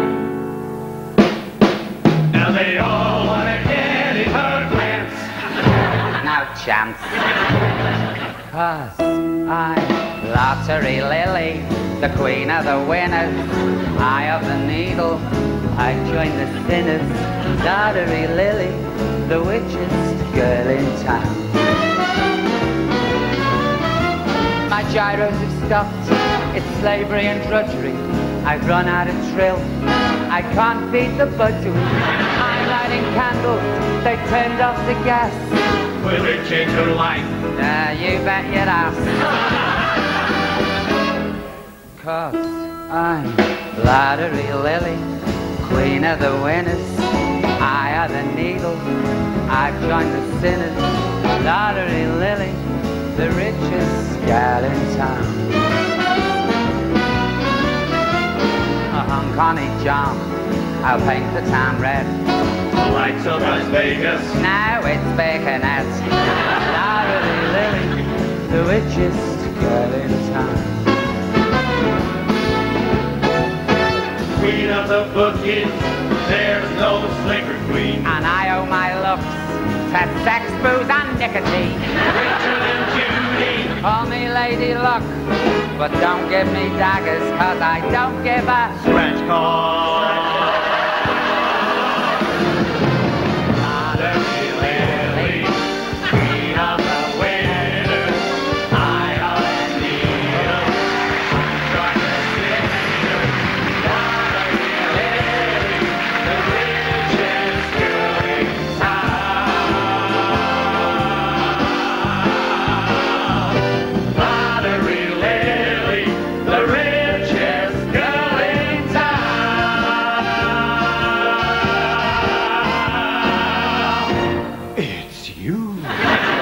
Mr.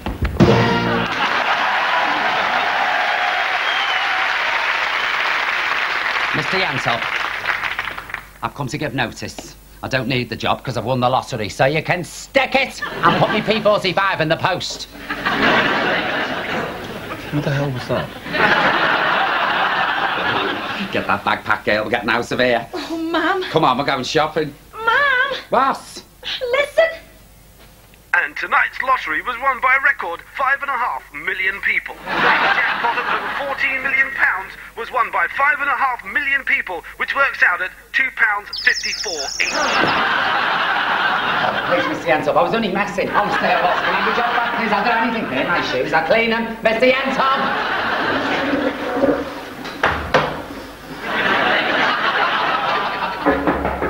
Esther, have you fallen asleep? Come on, girl, wake up. You've been in there 2 hours. Look at the graffiti in here. Who'd have thought Maureen Lipham was into that?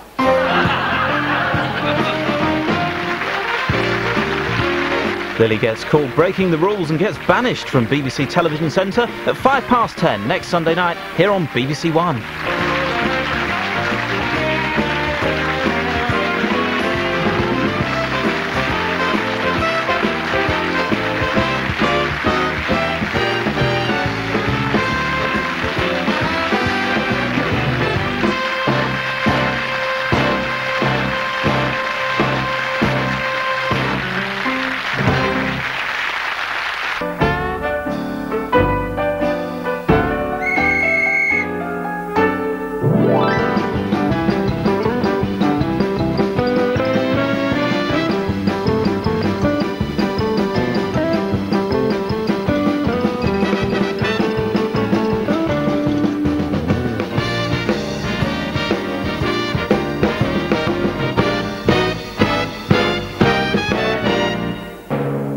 There she is, the international sex kitten of the 90s, Miss Lily Savage.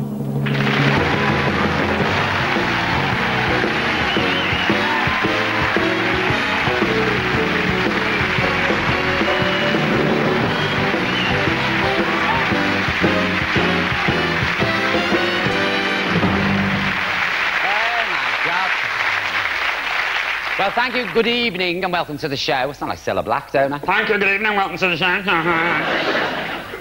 you know what I'm bloody sick of? This millennium. Am I the only one, or are you lot sick of it as well? Yes! What's the fuss about the millennium? I mean, it's only New Year's Eve. You go out, get blind drunk, wake up with a hangover at 4 o'clock the next day. I don't care whether it's the year 2000 or 1066, I'm not bothered. Spending all this money on Greenwich. Who the bloody hell's going to go to Greenwich for a nice house? I'm not. You can't get a cab home, can you? Well, they won't go over the river, these taxi drivers. Oh, no, sorry, love, I ain't going over the river. He said, you haven't got to row me over, you're going to drive me over. Shut it and take me. Anyway, I've had, I hate New Year's Eve. I always get the drunk who's just vomited who wants to kiss me.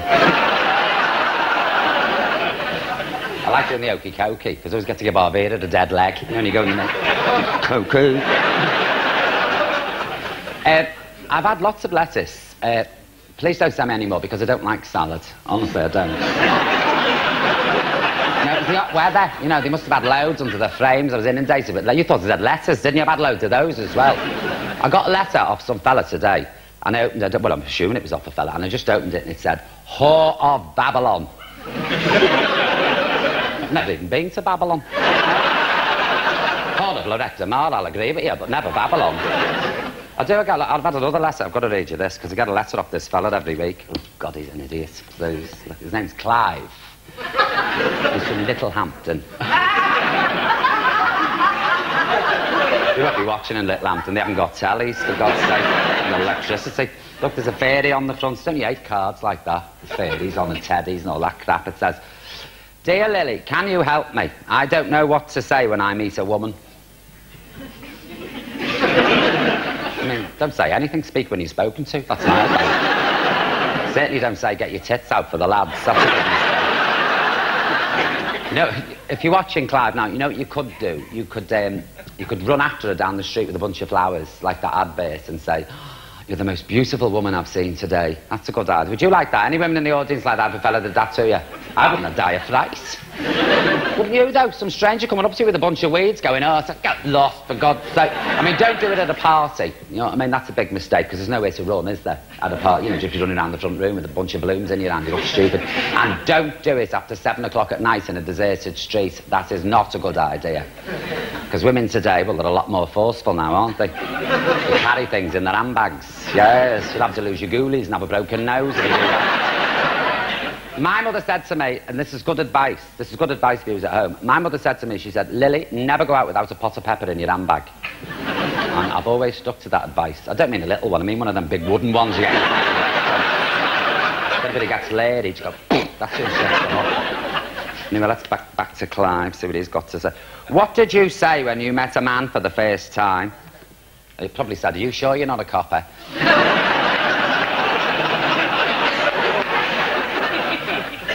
I mean, this fella's pitiful. I've written to women all over the country via an introduction agency, and none have replied to me. Tell me honestly, Lil. That's a bit familiar, Lil. I wasn't christened Lil. I was christened Lillian May Veronica Savage, thank you. Myth to you. Stop bloody writing to me, you're driving me mad.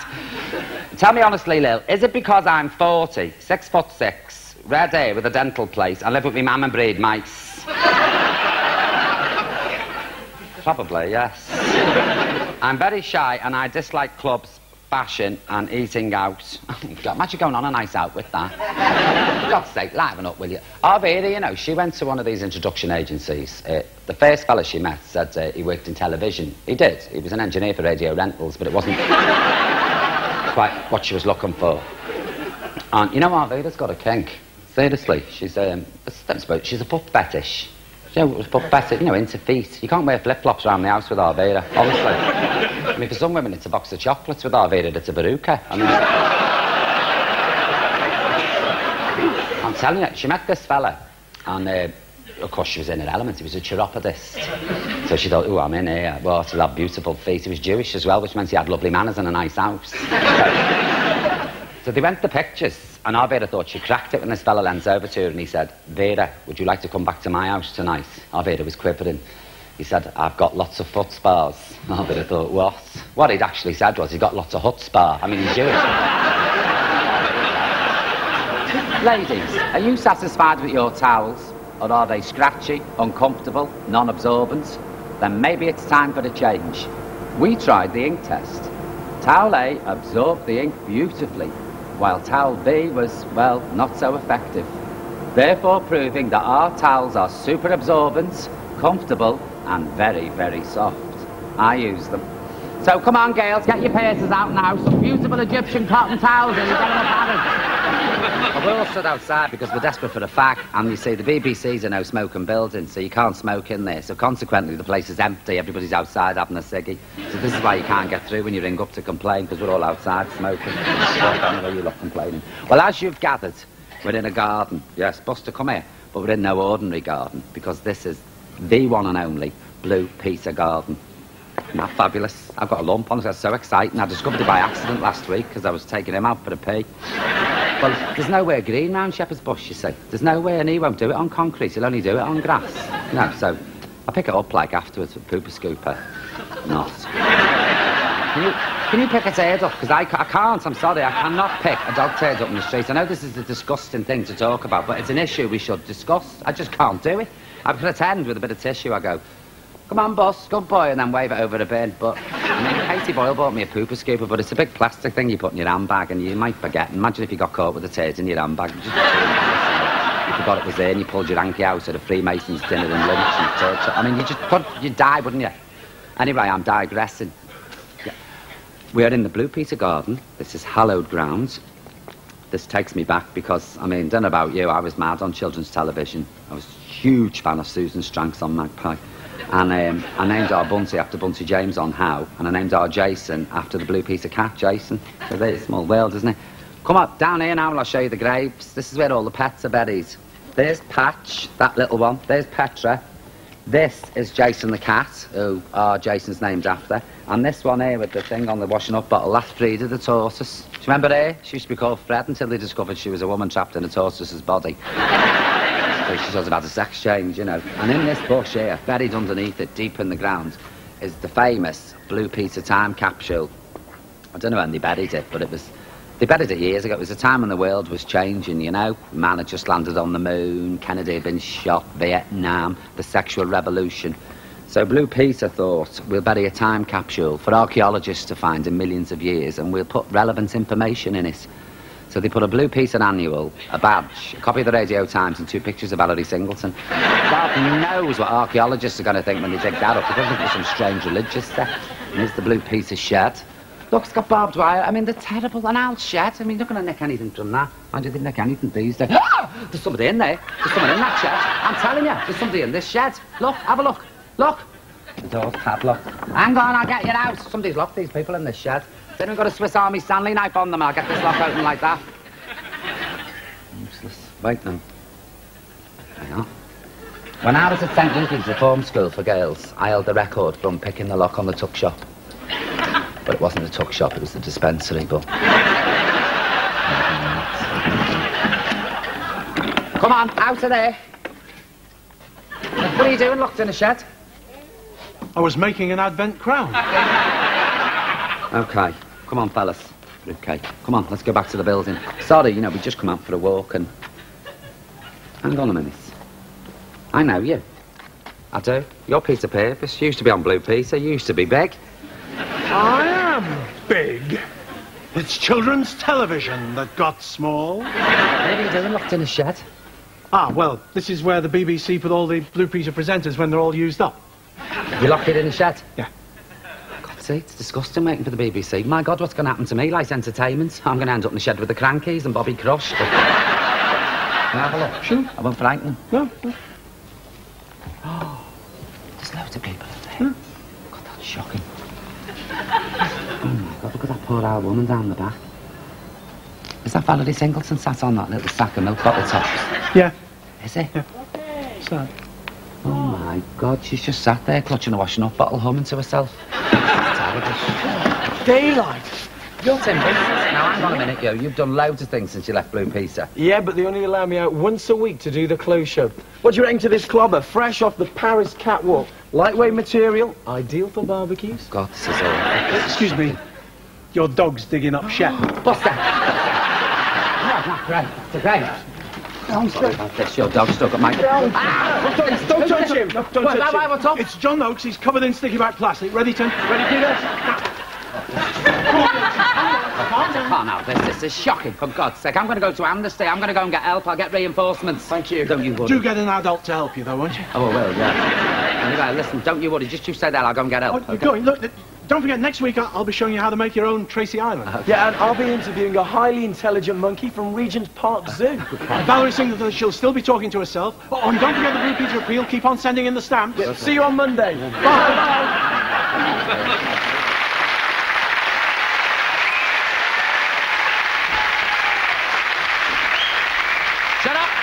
Got an important announcement to make. We're going down to Amnesty, the lot of us, to kick off. We're going to petition outside Parliament, because you'll never guess what I've just seen out there. All them poor bloody Blue Peter presenters locked up in a shed. There's dead animals buried everywhere. It's like a war crime, and God forgive me, I put me fag out on Chef's grave. I don't know what. What are you doing here? We're having a discussion about monogamy. What the bloody hell do you know about wood? Monogamy, Mum, you know, it means remaining faithful to the one partner. What the hell do you know about that? About as much as you do. I had a good teacher. Same old story. Oh, yes, I'm to blame for the failed marriage, am I? Here we go. Well, I suppose it's inevitable, you know. It's in the genes. I mean, you're going down the same road as I went down. It's not your fault, really. Have these been asking you questions? Yeah, that's why it's called a discussion.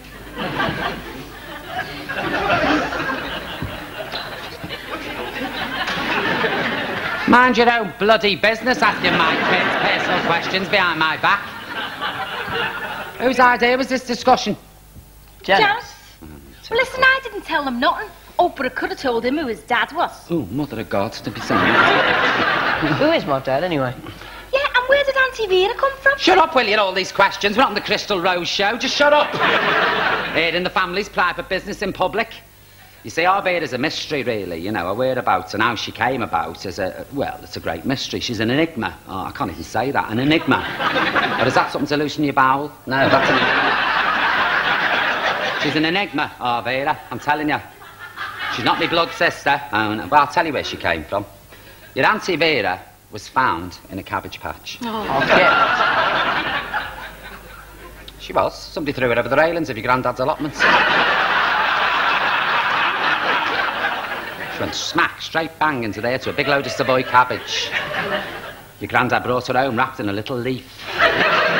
She was 16, like, but she just got paid and she was a good lad, so he kept her. No, she's not a blood sister, guaranteed, that woman. But she's the wind beneath my wings, I'm telling you. Who was my father?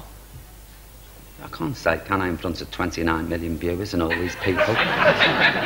Oh, all right, you've got a right to know, I'll tell you. Get down, you. Come here. It's quite right. Elvis. It's true, being up back years ago. He got me behind there in his tracksuit. He went, and I was gone. Anyway, enough of this. Come on, now we're all here. Let's do the old act. Yes? Oh, no. No, come on. You see, years ago, we used to do an act, the Von Savage Family Singers.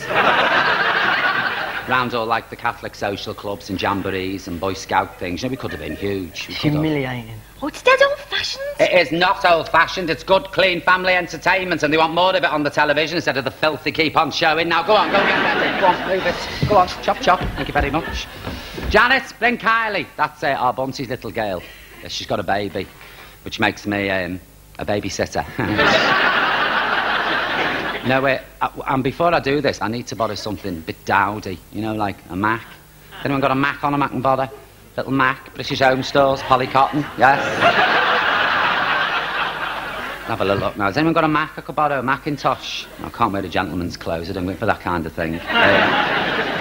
You've got a nice Mac. Do you mind if I borrow your Mac, love?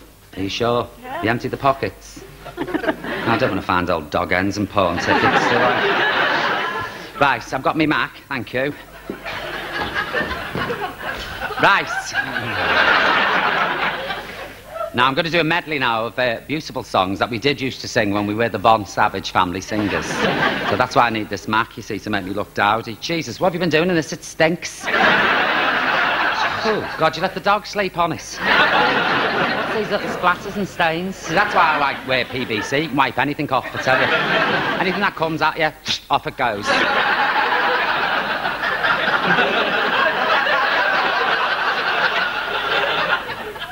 This is a beautiful song that was made famous by a fellow Liverpudlian.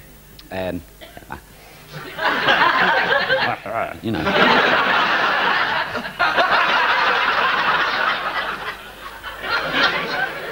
I'd like to sing it for you now with the youngest member of our family, my lovely little granddaughter, Carly Marie, here, in the pram. You ready, my darling?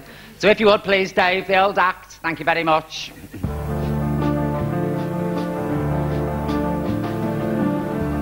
Oh, you are a mucky kid, dirty ass, a dustbin lid. When he hears the things that you did, you get a bell on the door. I have your father's note, so crimson in the light of glow. If you're not asleep when the booze is closed, you'll get a belt from your door. You'll get a belt from your door. And now, ladies and gentlemen, I'd like to introduce you to the only male member of my family, Jason Ozzy Savage, my son. Thank you. Sing properly, do you hear? Right, of course you can, do it. Just bloody do it, don't argue. Climb upon my knee, sonny boy. Though you're only 3, sonny boy. There's no way of knowing, there's no way of showing what you mean to me, sonny boy.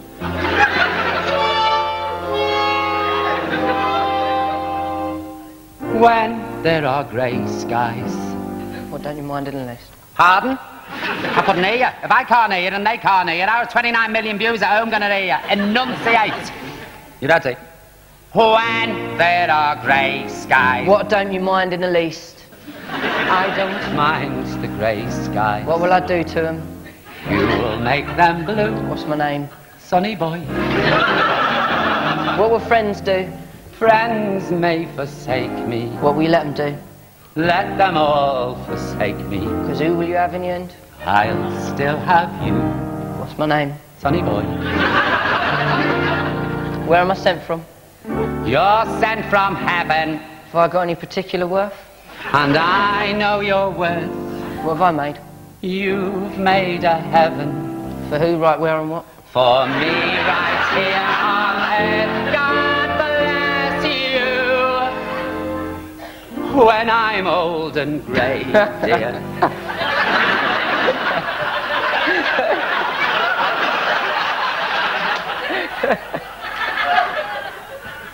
Come to rip your head off and urinate on your neck.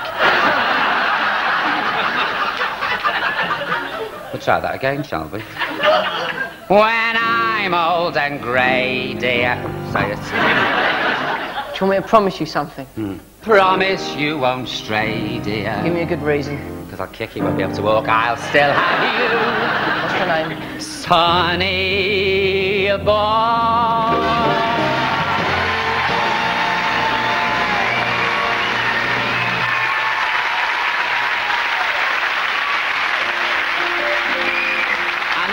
Gentlemen, I'd like you to meet another member of the Bond Savage family singers, my lovely daughter Bunty. And as the old saying goes, what's in the bitch comes out in the pup. Let me entertain you. Let me make you smile. My mother said never go all the way on a first date. Then again, I'm not my mother. Entertain you, and we'll have a real good time, yes sir. Now we'll have a real good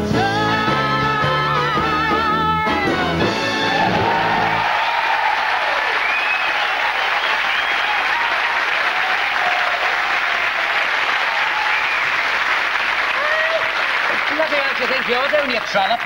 Nah. You're supposed to go, let me entertain you. Let me. That's why you're not tap lessons, cost me a fortune. I'm not doing tap. Stood there with your chest hanging out half naked, I don't know where you get it from. Look at it, for God's sake. We're going to do the act as written, right? Now stand there and we're going to sing it. Dave, the old act, please, thank you. Now, my little girl came up to me in the kitchen the other evening while I was fixing supper.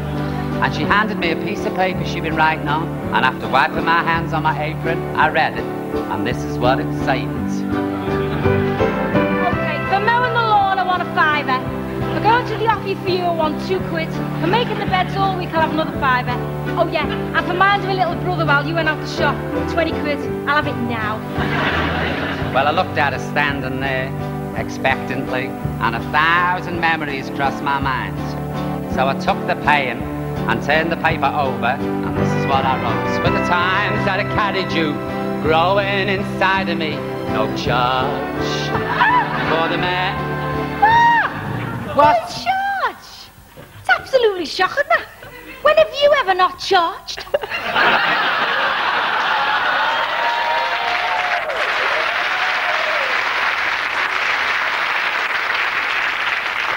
You half-faced mare. What do you think? What about you doing punters? I do not do punters, thank you very much. I'm a retired social consultant. No, I mean about the song, you know. Well, it's a bit corny, isn't it? Oh, go on, be honest. It's a load of crap. Crap! Tammy Wynette, crap! Tammy, country and western Tammy, who was dragged up in some miscreant hillbilly shack with 49 brothers and 12 sisters. Crap! Shammy who didn't know... Shammy. Tammy who didn't know... Shammy Davis Jr. Tammy who didn't know... Tammy who didn't know what a toilet was till she was 30. She never used toilet paper, you know, that woman. Honestly. She used to use an old dock leaf. Sometimes a wipe with the donkey's ear if they were lucky. Poor Tammy. Tammy who suffered. Tammy who's had heartache, and it comes out in the lyrics, not like that rubbish you listen to. You're just old-fashioned, I man. am not. Look, do you even know who Snoop Doggy Dogg is? Yeah. Yeah, who? I've forgotten, you know. See? Oh, come on, Jason, we're not making a show of ourselves. Hang on a minute, little Miss Hip Hop and Mr. Cool. There's nothing I don't know about music. Before you were even born, me and Arvira were in a band. Oh, yes. We were there. Birth of punk. Bertha Root? That birth of punk. This is the education system for you these days, you see. Punk, you know, Jane County and the Electric Chairs, Sid Vicious, the Sex Pistols, Polystyrene. Do you remember Aisha, had a big hit with Oh Bondage Up Yours? Do you remember that? Oh Bondage Up Yours. No? I mean, me and Arvira were in a band, you know. It was called Bloody Molly and the Rickets. You know, Buddy Holly and the Pick, get it? Rickets. Oh, God. Arvira was a drummer them days. She was called Vida Scabies. I was the lead vocalist. We had a hit song with a thing called I've Got a Cold. Fabulous lyrics. Snot on the bed sheet, snot on the floor, snot all over the bedroom door, I've got a cold. They loved it. Punk. But, Mum, listen. That was then. This is now. Punk is dead. Never. No, not for some old rockers. Punk never died. Hit it. 1, 2, 3, 4.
Jason, I've got something to tell you. Mm. Do you know when I said Elvis Presley was your dad? Yeah. Well, guess what? What? I was lying. Is it any wonder I'm a registered psychopath? Hey, you know, everyone's got your qualifications, son. Mum, I'm not spending my 18th in your poxy dressing room. I'm going out. No, you are not. You're spending it in here with your family. Mum, I've been in the nick for a long time. I've got some catching up to do. I want to go out on the pull. On the pull? On the pull? I hope you're using something. Tom. You know what I mean. I don't want no slapper banging on my door saying she's pregnant. You still seeing that, Franny? Good, acky cow. Now that's a slapper. She slaps around like a flip-flop on a marble tile. You don't need a Judex with that one. You need a sheep dip. Mum, he's here. Oh, mother of God. Who? Well, haven't you told him yet? Well, if you don't, I will, you know. Jason, listen to me. 18 years ago, I met a pub pianist called Reg. Get the door. Will you go? Get the door. Oh. Jason, meet your father. No, I don't know. 18 years I've struggled as a single mother, and not a sodden shilling. I've been working all the hours God sends while you've been jet-setting around the world. I'm not his father. Oh! How can you sit there hard-faced and say that you are not his father? I am not his father. Elton John. 18 years ago, we were in Rose Long's 4-berth caravan in Talaka, North Wales, and you had your way with me. It wasn't you. I mean, it wasn't me. I didn't have my way with you. Who are you going with, then? I had my way with Vera. Your sister. My sister Vera? Yeah. You went with my sister Vera? I did. You prepared our Vera to me? Yeah. If I remember it correctly, you were with Lovelace Watkins. Lovelace Watkins? Mm. Oh, well, I'm sorry to bother you. It's been terrible all these years.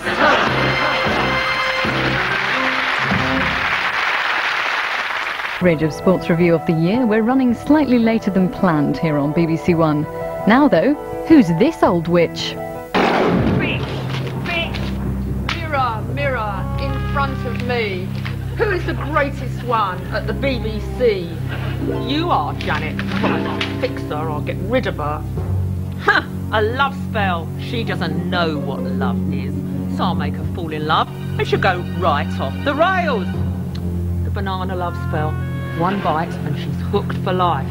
Now, take one banana and recite the following. Yellow fruit from ancient trees, make her fall in love with the first man she sees. Yeah, I'm taking deep breaths. Okay. Yeah, there's 3. Yeah, I have. I've got my patch on. Yeah. It's Paul McKenna. Yeah. Yeah, I have, Paul. Yeah, I've got the video. Yeah, and the cassette, and the LP. Yeah, and the tape, and the book. Yeah, I will. Yeah, I'll get the T-shirt and see the show. Okay, well, thanks very much, Paul. No, I know I will. Yeah, cheers, thanks. I'll give up smoking. 3 days, no, well, 3 days, 4 hours, and about 2.5 minutes, to be exact. I'm doing well, though, you know. I mean, I'm not really that bothered, to tell you the truth. And I'm trying everything, like, you know, that they recommend. So drinking lots of water when I get craving. And I'm on the fruit diet, you know, because that sort of gets rid of the craving as well. And I'm doing this thing that John Cleese recommends. It's, you know, you fill a glass full of water and put all your old stumps in it and sniff it when you get the urge.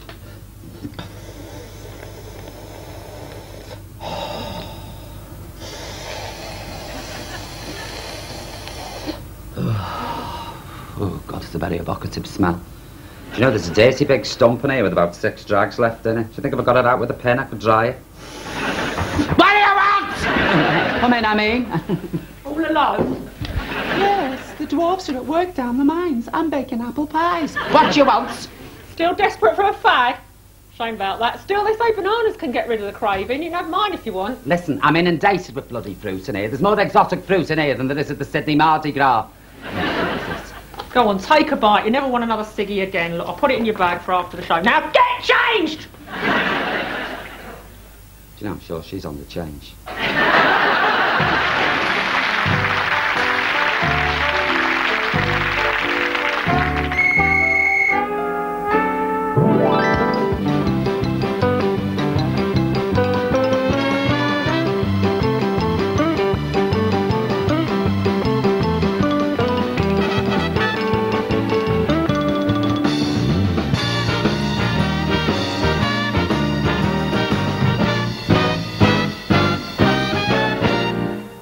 There she is, flaunting herself for all to see. Miss Lily Savage.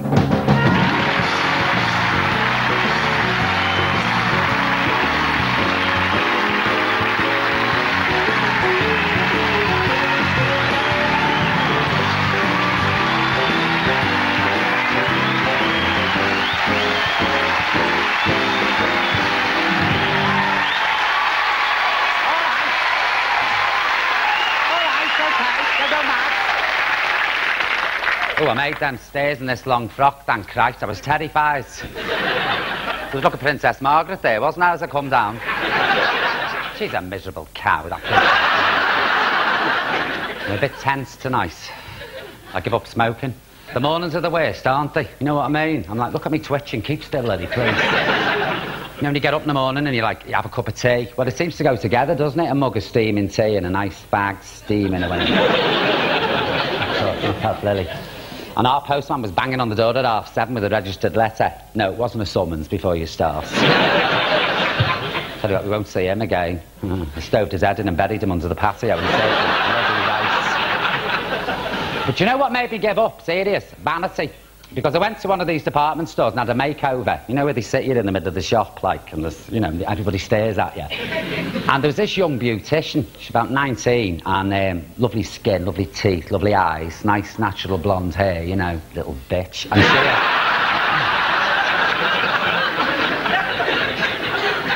So she put me in this chair, right, and she dragged all my hair back off my head, pulled it back, and took every bit of makeup off me, and then slammed me face in one of these magnifying, illuminated mirrors. Do you know what? I sobered up like that. Honest to God, I was shocked. Oh, you shouldn't do that to people. I look like Zelda out of Terrorhawks. Where did all these lines come from? She said, that's smoking for you, so I give up. It's not fair, is it? You say, women aren't allowed to grow old gracefully. You know, are they, though? Look at Bridget Bardot. I mean, she don't wear any makeup and she's let her hair go, hasn't she? Grey. Oh, I couldn't. No way. And, like, you know, the press slag her off for looking at, you know, they say, oh, look at that old bag. She used to be a sex kitten. What a dog. Sunday Sports. Bardot, what a dog. And yet Charles Aznavour, who's years older than Bridget Bardot, is considered a sex symbol. Charles Aznavour. Would you have a shag with Charles Aznavour? Not for money, but that's what Charles Aznavour. How can anyone say Charles Aznavour is a sex symbol? He looks like a baboon's reflection in the back of a tablespoon.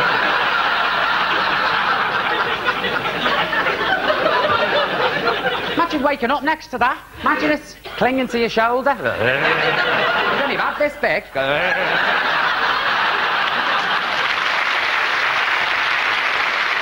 You see, the medical profession's been on the wrong tack all these years, because there's no good putting on fag packets, smoking kills you. Because it doesn't work. I could have a diseased lung in my handbag and I'd still smoke, I'm telling you.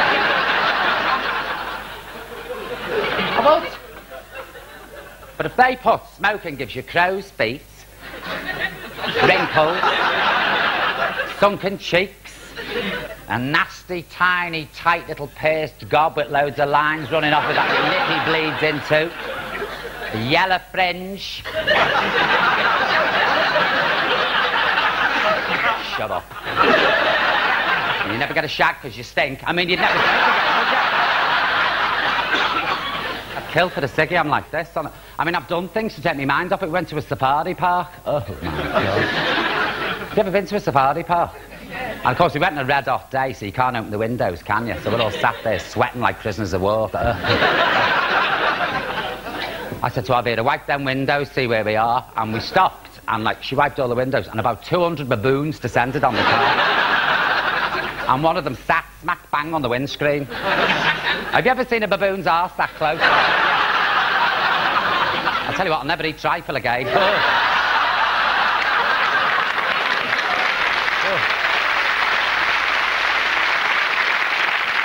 But there's a lot of pressure, isn't there, from magazines and commercials, you know, to stay beautiful. I mean, I'm gullible. Do you lot, like, if you watch an advert on the telly, do you believe it? I do. No, I do, you see. I'm gullible. I nearly said another word then, which was... Gobshite was the word I was going to use. Mr. Muscle loves the jobs you hate to do. It doesn't empty the cat litter, though, does it? No. It's like these do-it-yourself programmes they have, you know, where neighbours do each other's houses up. This poor woman comes in and she looks at her front room and it's chocolate brown and green. It's like a VD clinic. She goes, not that I'd know, like, I've only ever seen it on documentaries. And you get these women who say, I'm going to show you how to make that £4 sideboard you bought at a car boot sale into a 14th century Moroccan tea chest. 3 weeks later, at 98 quid, my £4 sideboard from a car boot sale looks like a 14th century Moroccan tea chest that's been painted by somebody on hallucinogenic drugs in the middle of a severe earthquake. And these shopping channels, I can't watch them. Crap I bought off those shopping channels. I bought a set of knives because one of them, if you do that round a spud, makes it into a big spiral, which impresses your neighbours. I don't know what you're supposed to do with them, just like, you know, say, look on.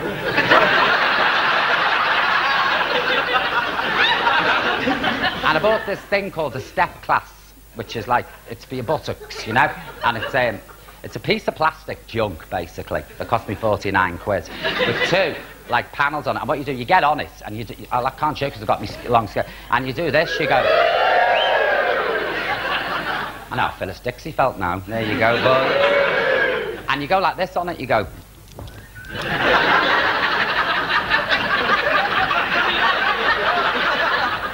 And you watch this video of this Californian blonde piece, and she's full of it. She's going, come on, get them legs up, get them legs up. I thought, they only get my legs up like that for 50 quid. You've had it, look.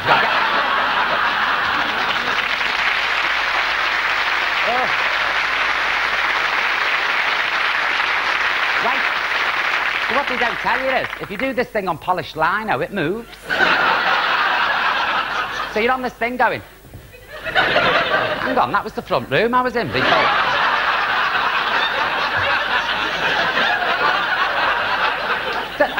And all this, and like this girl's on this video and she's going, oh yeah, and after half an hour, hard labour, she says, right, that's enough now, that's the warm-up over, let's get down. Just start off in your dreams, love, I'm telling you. And all this is to get a bubble butt. Do you know what a bubble butt is? Don't you know? Well, a bubble butt's one of these bums. From a profile, it goes like that. Very fashionable to have a bubble butt. You can't sit down, you're like Mr. Wobbly, you go... And she says to you, oh, by the end of this tape, you'll be able to put a pencil between the cheeks of your buttocks. What the bloody hell would you want to put a pen in? So when you fall off this thing and break your hand, you can still write a letter. And all these creams and potions now you get in shops. You don't know what the hell to use, do you? I mean, do you though? You're stuck. Exfoliation seems to be all the rage. And a miracle thing called a face tightener. I've put it on other parts of my body, but it hasn't worked. Upper arms I'm talking about. It's sort of, you dab it on and it makes your face go tight. It does, it works. And then you put your makeup on, you're sort of like this. You look like Peggy Lee on the back of a motorbike going 90 miles an hour. Cling film over the face. And then you got it on and you're going somewhere and this side collapses. Oh, it's like you had a stroke. You look like Shirley Bassey in the middle of My Way. Are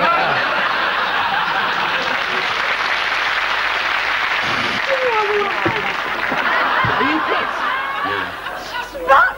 Hey, we won the karaoke. She's right, is it? 25 pounds. I get the blues when it's raining. Oh, God, Mum, look, you've dropped ticket, Bab. God, I'm dying for a pee. Mum, why'd you get so drunk? You know my social worker's coming around in the morning. She's got to do an assessment. She'll call us a dysfunctional family. She'll put me in a unit. Function? I am function. And we are not a dysfunction. And nobody's leaving this house in a secure unit neither. What's she doing in my clothes? Get my clothes off, you scrubber. I tell you, my house and my clothes. Get out of my bloody clothes! Get out of my house! My mother's a social drinker. The trouble is, she's very social. I'll kill you, you scrubber! So 9:30 in the morning, I'm gonna wake my mum up. Cup of tea. Mum. Oh, God. No, I ain't gonna kick her. Mum. Go home. I'm getting up now. I can't see. I can't see. I've gone blind. You're under the duvet cover. Get out.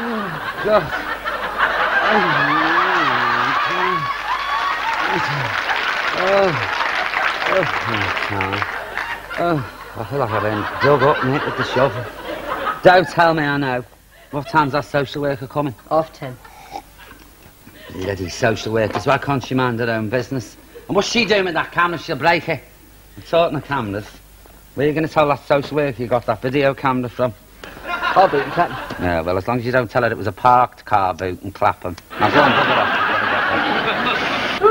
Katie, are you there? Oh, Katie. Oh, I'm in a terrible state. Honest to God. Casey, you could lend us something to wear, could you? But you've got a most wonderful wardrobe, Lily. Absolutely wonderful. Such style, such taste. Oh, I'd kill for one of your little boob tubes. Oh, Casey, I'll lend you the boob tube any time, honestly. But you see, our Jason social worker's coming round in half an hour, and I've never met her before, and I've got nothing suitable to wear. You couldn't lend us one of your old Joy Division frocks, could you? Look, the wardrobe's yours. Take what you will. Katie, you're a pal. Thanks. Oh, thanks. And don't forget my Ann Summers party, Friday. Oh, no, I'll be there. You'll love the Chinese tickler.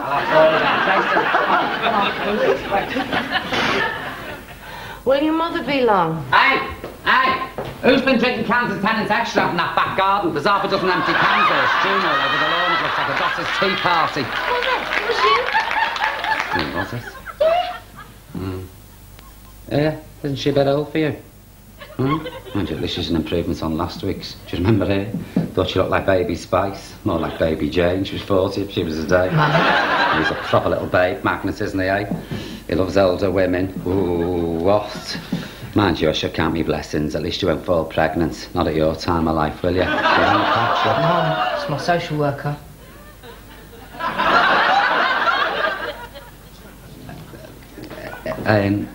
Bunty, get off your arse and make Miss Chayat. Miss Chayat a cup of tea. Come on. Chamomile, please. You what? You know, chamomile. There's a bottle upstairs in the bathroom cabinet. All day was dabbing it on a Sunday. Well, you shouldn't have took your best off, should you? Is Jason adjusting to home life? He was away a very long time. Ooh, tell me about it, love. My heart was bust, wasn't it? Bust. Oh, he's adjusted well. He's took to it like a duck to water. He's got loads of hobbies, you know. He's forever upstairs in his bedroom mapping into a www. Oh, keen on software. No, soft porn. And how is his relationship with his sister? You what? What are you implying? Oh, there's no incense in this house, let me tell you. It's not Brookside Close, you know. He has a very good relationship with his sister. He's a new man. He understands a woman's psyche. He knows our Bunty's got PMT and is prone to violent mood swings, aren't he? I've sat him down, you see, and given him a full menstrual cycle seminar. I'm just a little concerned that Jason may be at risk mentally in the family environment. Mentally? Oh, right, that's it. Go on, have a go. Don't start, Mum. Oh, airtight, make me sick coming round here, casting aspersions. Listen, you, beneath this exterior lurks the soul of a priest housekeeper. I'm a very respectable woman. I've been on Richard and Judy 10 times. Oh, God, we've known poverty, we've known misery. We've been to the Isle of Man house a season. As my old mother used to say, Lily, God will protect you, but make sure carry a brick in your handbag. As God is my witness. As God is my witness, they're not going to lick me. I'm going to live through all this, and when it's all over, I'll never be hungry again. No, nor any of my folk. If I have to lie, cheat, steal or kill, as God is my witness, I'll never be hungry again. Now sling your hook! Go on! Bloody social workers.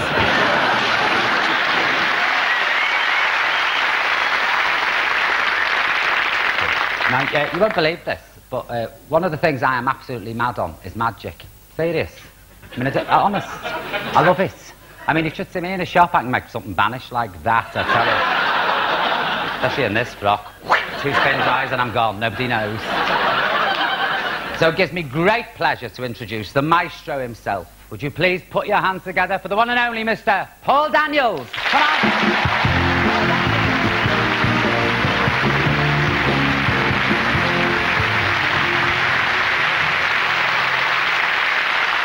Well, where is he? Where is he? Hey? Has anybody looked for him? Is he here? Yes. Hang on a minute, I'll go and find out. I'm not having this. Where's that Paul Daniels? I'm gasping for the fag as well. Nerves are hanging out. Have you looked down the corridor, see if he's there? I'm sick of this. Absolutely sick of this. Better shaft anyway. Where's me ciggies? I'm gagging. I'll this banana off Janice. Let's have a bit of this. Go on. What's going on for us? Oh, there you are. Look, I'm really sorry I'm late. This is Debbie. This is my wife. How'd you do? Oh, nice to meet you. Listen there, Mr. Daniels. Or may I call you sweet Paul? Sorry. You wouldn't mind going in, would you, to the studio? Because, you know, they're getting a bit restless, you know. Do you, Jay? I'll show Debbie to her dressing room. Oh, thank you very much. No, you're welcome. You come with me, madam. Come on. Don't mind that rabbit. I'll deal with that.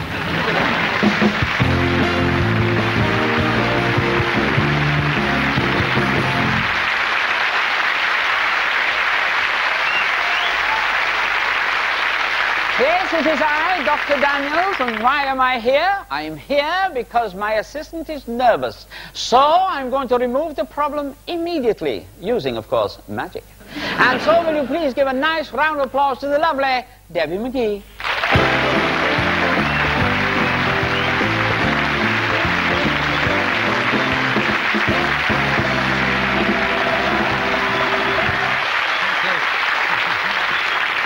How you've grown, Debbie. Well, there's been a bit of hassle, to tell you the truth. Debbie can't come. You know that rabbit she's got with her? Somebody's put it in a pot on a baby belling stove in her dressing room and boiled it. Honestly. So I've dressed up like this for now. No, I'm nervous. I'm mad nervous. I'm always, like, nervous when I'm sitting Debbie next gets to you. nervous. Does she? And I've invented this cure for nerves. All right, then. Take them off. That's easy. Look at that, hey? 40 and no panty girdle. What? Right, now, what you do is dead easy. I lift this up like this, see, like that. And this is the operating table, and you get in there. Now, elegantly, like what Debbie does. Shut up. You try and get up here in this. Right, OK, Paul. You're all right, you're all right. Just keep coming till your head's on here. I've done this before, you know, in other circumstances. I'm honest. Oh, my God. No, that's it now. That's it. Oh, it's nice and comfy, isn't it? It is. Yeah. Oh, my God. They're my feet. I'm wiggling just to prove that they're my feet. I'm moving the right one, that right, Paul, and there's the left one. Debbie doesn't talk. Oh, doesn't she? No. I'm not surprised, but you can't get a word in edgeways. Where's my big chopper? Right, I've got my big chopper now. What chopper? What, this? You're not sorting me in half. No, I didn't think. I thought it was a vanishing lady illusion or something. No, removing the parts that other... You just did something. You'll think yourself lucky. If you'd been a fella, that could have really hurt. I know, it's And then... oh, heck. Oh, well, never mind. Don't worry. That's much better. Here we have the head end. On here we have the feeting end. On here is the missing pieces. Here. And this is why you're nervous, you see. If you just come round here, you can see how nervous you are because butterflies in the stomach. That's my gut you've got there. I know, but the rest of you's all right. Give us a little wave out of here, you see. Come on. That's my hand, honest. Look, see? There you go. Yeah, there we go. There you go. So there it is, and that is the result of a wonderful experiment to remove the nerves from a person. Thank you.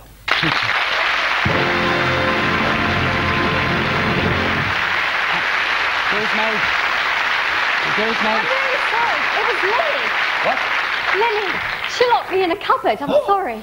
Debbie McGee, you can come out here so bare-faced and tell lies like that about me, Paul. She's a bare-faced liar. Did you lock that woman in that dressing room? No.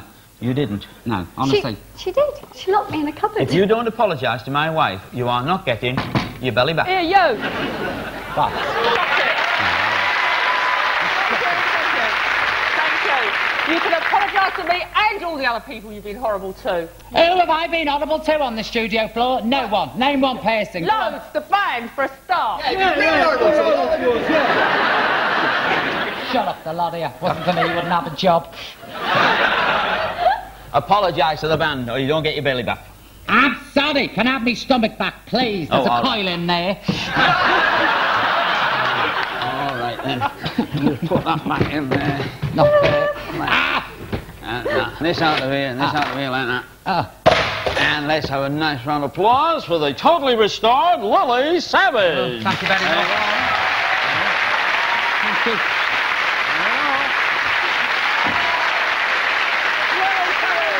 Ladies and gentlemen, Paul Daniels and Debbie McGee. I'm sorry, Debbie.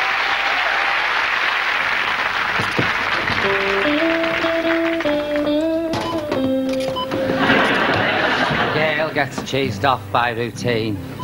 Oh, I'll scream at the next tin of beans. Come on, you swine bleep, it'd make a girl weep. And what are these? Some posh kind of greens? Oh, I'd made of the Pope for a ciggy. But a smile and say, have a nice day. Will my hopes remain dreams, or will I find the means that'll lead me down my golden way? I'm a check-out dreamer, I'm a country girl, heading for the Opry, giving it a whirl. Twang my guitar, I'll be the best and the brand new star, a country and western. Got the head, and I've got the style, a brand new bust, and a brand new smile. I'll sing of heartache, green, black and blue. My dog's called Chef, and my boy's called Sue.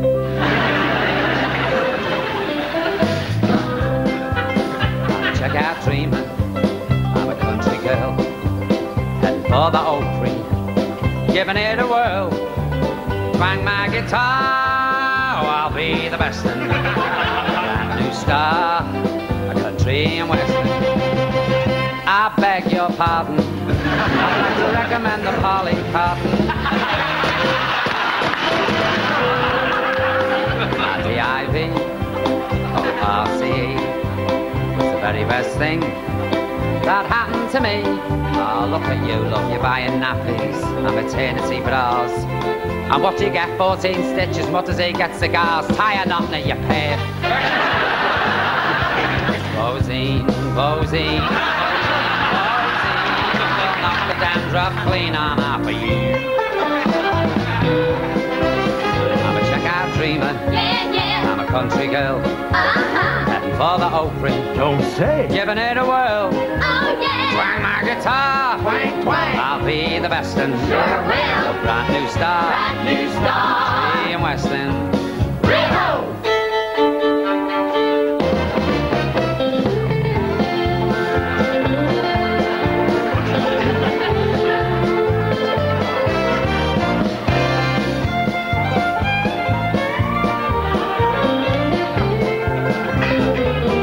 Sometimes it's hard to be a woman. That Tammy Wynette, she knew what for. Stand by your man, keep singing Tammy, while I kick his ass right through that door. Right, young boy, check out dreamer. Check out dreamer. I'm a country girl, let me hear you folks. Heading for the oak tree, giving it a whirl. Twang my guitar, I'll be the best. She'll be the best in. Brand new star, Brand new star. country and western. Twang my guitar, I'll be the best in. The brand new star. A country and western.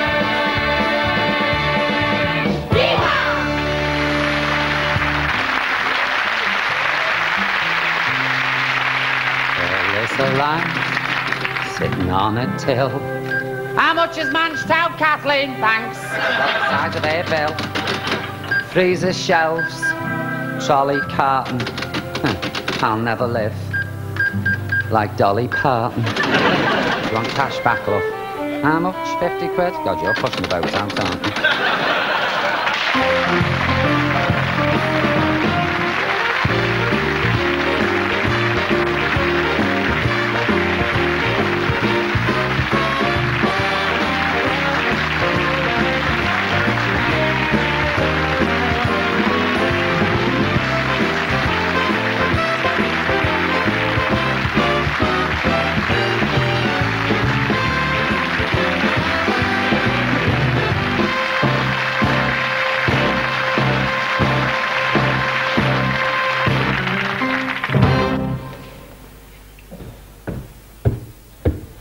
You coming down the pub? Nah, I'm depressed. See, you're smoking again. No willpower, some people. Where's Paul Daniels? He's gone home with his wife. I'm sat here discarded, chucked away like an old used shoe. Do you know, I've never felt like this before, Janice. If I didn't know any better, I'd say somebody's put a spell on me. Somebody did. Me. Well, You know that banana? It was bewitched. I fixed it so the first person you saw after you took a bite out of it, you'd fall in love with. Wasn't my fault, it's Paul Daniels. See ya. I always knew she was a witch. Well, two can play at that game, madam.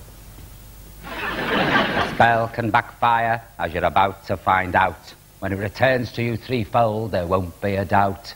The rain will fall and the wind will rustle when you fall in love with Gary Bushell. Oh, I want a bit of that. Gary, come here. Gary! Janet! Gary!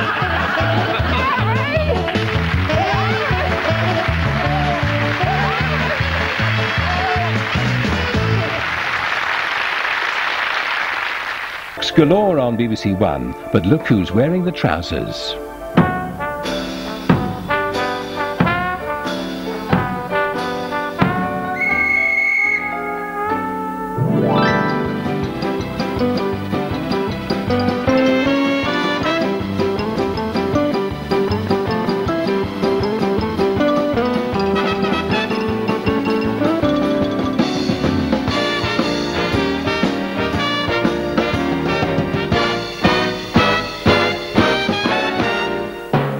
And here she is. Is this really the best the BBC can do? Miss Lily Savage.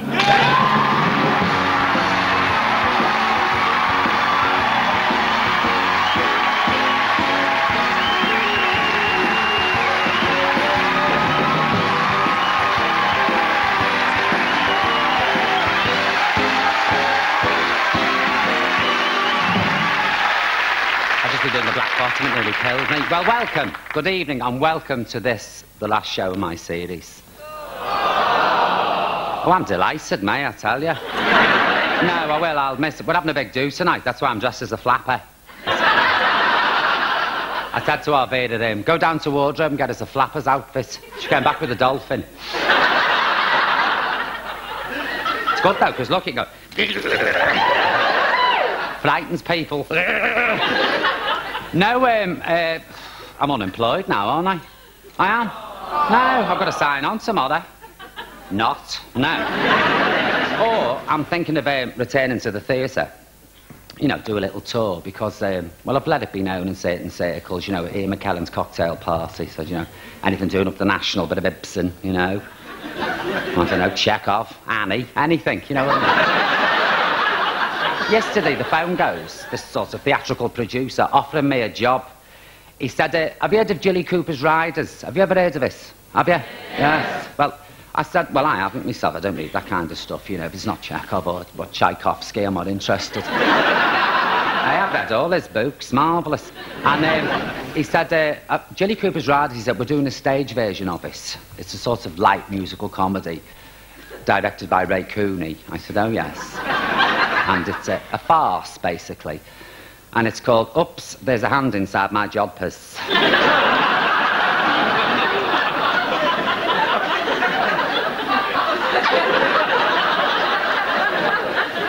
It's a 42-week tour around the provinces. We open in Wigan for a month. And I play the owner of a stud farm. She's sort of one of these mature women who likes younger men. I don't. I like older men. They're always more grateful than me. I come in. Now, I've just been on a 10-mile ride at 6:30 in the morning. This is in the script. I come in a pair of jodhpurs and a black leather bra. Now, where's me blouse gone? Must have been ripped off on a bush as I shot past on my horse. Well, you hear this, and I come in with the saddle over my arm, you see, like that, and I come in and I stand there and I go, why, you're a big boy, Willie, for a jockey. Every time I speak, I have to go, and then I get the saddle and I put it on the floor, and as I turn round, he says to the horse, he says, that's one filly I wouldn't mind breaking in. And as he says it, I wiggle me bum. And then I turn round and he says, is there anything I can do for you? And I say, yes, you could grease my saddle.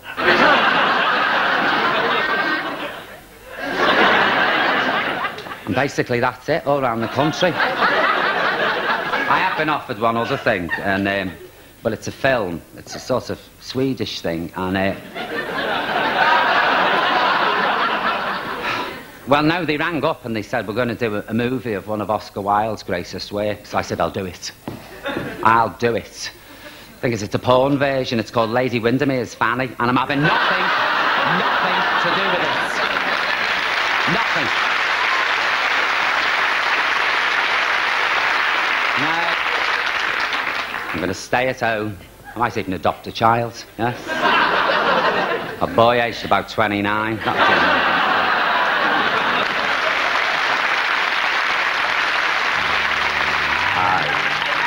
I want to introduce you to Flame of Llandudno Stay Put Lipstick. One application and it stays put for the rest of your life. Let's consult the experts. I was the makeup artist on Avita, and I wish I'd had a bit of that Stay Put lipstick, because that Madonna's a messy can. Come here, my darling, let's have a look. You look lovely today. Stay Put lipstick. I can touch it. I can drink as much as I like. And I can even kiss and not leave those telltale signs. Stay Put lipstick, guaranteed to stay on. Now your face.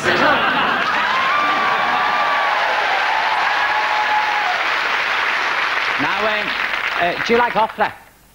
Yes! I don't mean Winfrey, you know what I mean? Like, you know...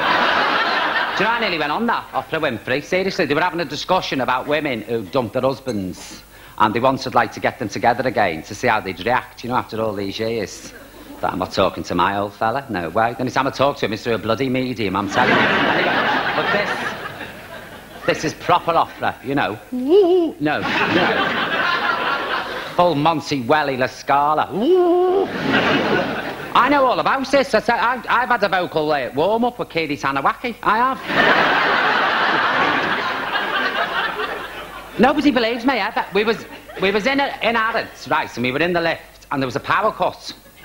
So we were in it for a good half hour. So I said to Katie, I said, should we have a little, you know, test our vocal ranges while we're here, you know? So I was giving it the full la, la, la, la, la, la, la. And Katie was screaming. I thought, you don't call that a vocal warm-up, do you? She just stood in the corner of the lift going, ah! It'll destroy your voice, woman. So my guest this evening is, well, she's a very special person. She is, without doubt, one of the great divas of this country. She's also northern. Not that that means anything, you know, just sort of throw it in. I'd like you, please, to give a huge ovulation, a standing one.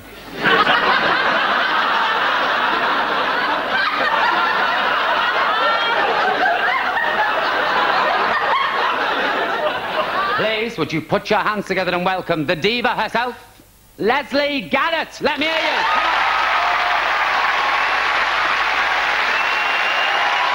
Come on.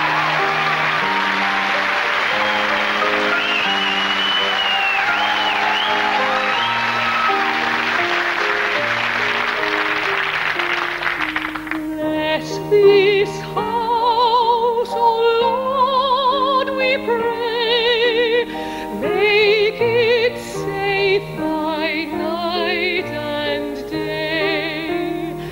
Bless these walls so firm and stout, keeping want and trouble out.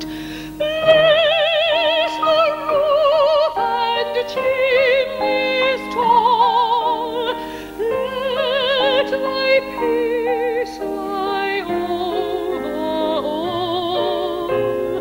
Bless this door that it may prove ever open to joy and love.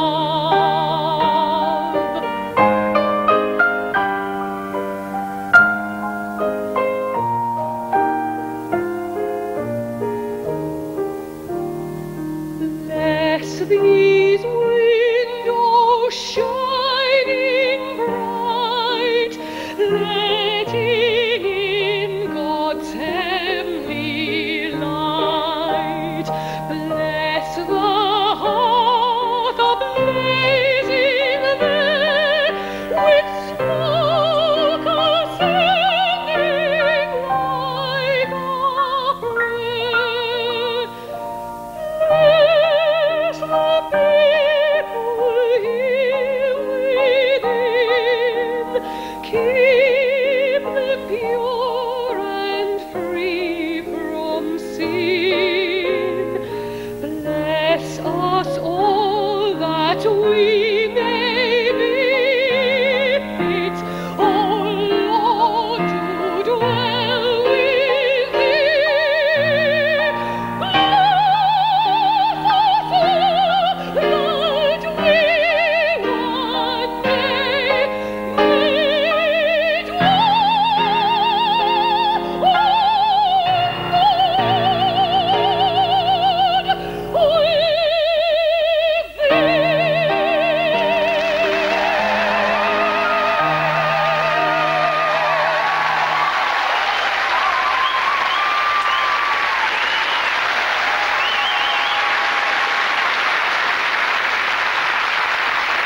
Ladies and gentlemen, coming straight from her highly successful tour with the Royal Liverpool Philharmonic Orchestra to perform with me tonight, Rossini's Duetto Buffo di Due Gatti, the world-renowned mezzo castrato, Please welcome Dame Liliana Salvaggio.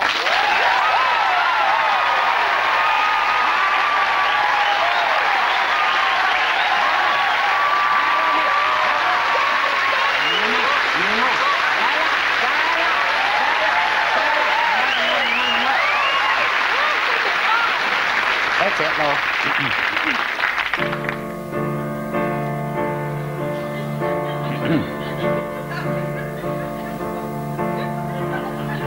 Now.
Meow. Meow. Meow, meow, meow. Meow, meow, meow.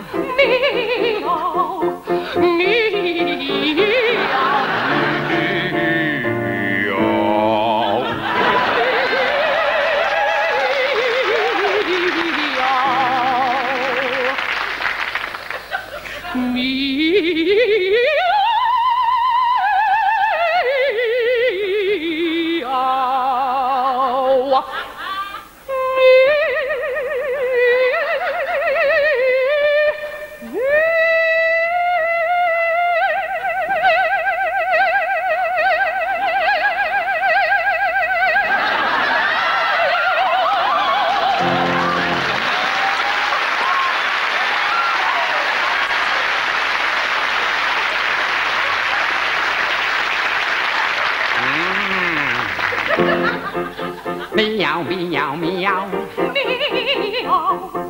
Meow, meow, meow.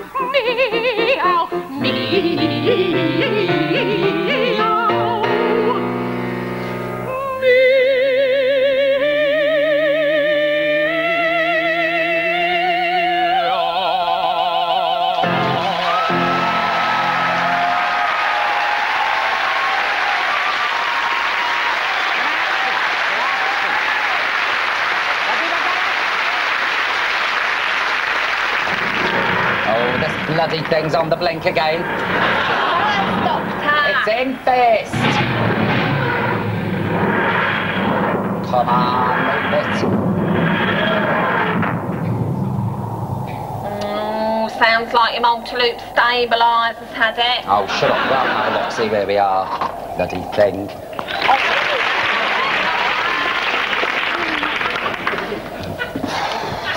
Do you know what? There's one thing about this, it's a messy materialisation. Right, where are we? Haven't got a clue, Doctor.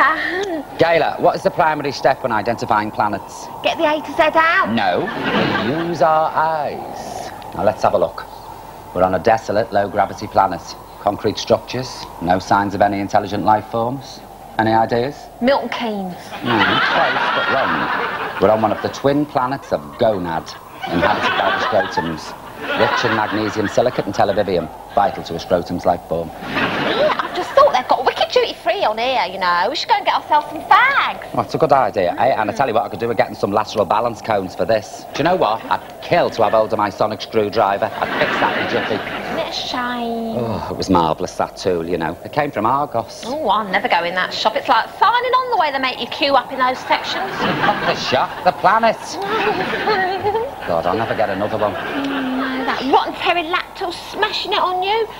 Why did he do it, Doctor? Jealousy, Gayla. Jealousy. Jealous of my superior intellect. I was only trying to be helpful. All I said was, you can twiddle the knobs on that EHF wide bandwidth variable oscillator all night, but you still won't get Channel 5. Come on, let's get my duty break. Doctor! What? Shall I put the macro-mac integrator and multiple defence system on? Nah, we won't be out long. Just leave the lights on. Come on. Shall we take the dog? I suppose you better that. KY! Come on, my darling. Come on, little darling. Do you want to go walkies? Come on, do poo-poo for the doctor. Yes? I wish, mistress, that you wouldn't refer to me as darling. And could we please desist with the infantile vocabulary when inviting me to evacuate my toxic waster chamber during a perambulation? Listen to him. I know you've got a cheek. Come on then, Tintits. Let's see you get over that step on your own. Come on. See, you can't. Same as them Daleks. World domination. They have to be in a masonette because they can't manage stairs, can they? Come on. I hear you. No transmigrating of any object. Aye? Shoplifting. Sorry. Doctor, doctor. Gayla, look who's here. Long time no see. How are you, Gayla? In the time zones. You still a trolley dolly on Sargonian Airways? Solar constellation. Boring. Norman Varda. Oh, Look God. who's here. Oh, girlfriend. You smell divine. What's this? Do you want a squares? Oh no, I've got an allergy. Breaks out in rust. What do you think? I bought a workout video. Oh, I want one. Where'd you get it? That's aliens demonstrating them over there. Don't start, Jen. What do you mean by that, Jen? Look, if I want to work, I'll work. It's got nothing to do with you. Just hang on, Jen. Give me your body for 2 weeks and you two can have a body like mine. $12.99. I don't want a baby, Jen. I'm not a scrubber, Jen. Hang on. Hey, love, your dog's done its business on the floor. Oh, hey, why, you dirty boy? Look what he's done. He's had a Meccano set, you see, for his tea. It runs right through him. Anyway, ta-ra, fellas. See ya. Ta-ra. Shame of it. Do you know, Doctor, you'd be quite nice looking if you did yourself up. I beg your pardon? Well, look at your skin. Let's ask this lady at the beauty counter. I am not listening to skincare advice from a female Dalek. Oh, God. Excuse me? My friend needs to liven up her skin. I just wondered, have you got any advice as to what she should do? Exfoliate. Fancy buying cream off a lay deck. I mean, look at this. What the hell is placenta of marmotozzi and squid? Oh, it's marvellous. It tightens everything up. Yes. I mean, I know it's very popular with the gonads. Yeah. See, I've never seen a hanging gonad. No, I haven't. They're always tight and shiny, aren't they? You do it with the lights off, don't you? Look. Are you all right, Doctor? Oh, no, it's just me grumbling solenoid playing up again. Oh, my God. Ooh. I'll be all right when I've had a cup of tea. Come on, let's get in. Have you put the key under the mat? No, I'll put it on top of the TARDIS. You know what these gonadians are like? 3-foot dwarfs who are going for housebreaking. I'm standing no chance. Come on, let's get in. Where are we going? I don't know. Where'd you fancy? I know. Mallorca.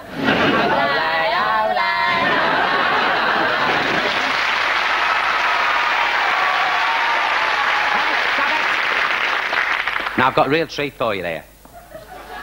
Oh, no, really, honestly, yes. Because I'm going to show you a piece of film that has recently come to light and that the BFI, that's the British Film Institute, have gone potty over. Honestly, and they can't be wrong, can they? You see, many years ago in Birkenhead, there was a thriving movie industry. There was, honestly, between the 20s and the 30s. It was huge, absolutely huge. And one of the biggest stars of Birkenhead films was my grandmother, Erica von Savage.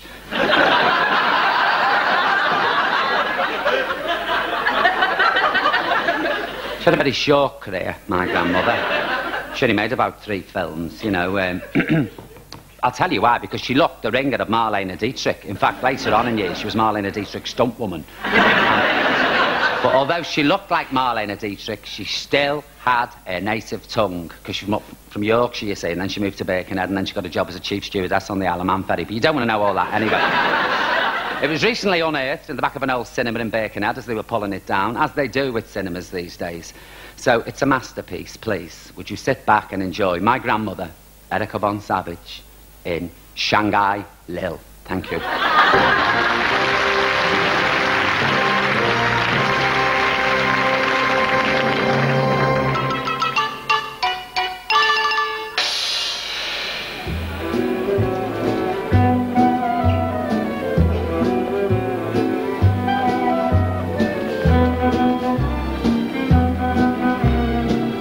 Looking for your Shanghai Lil?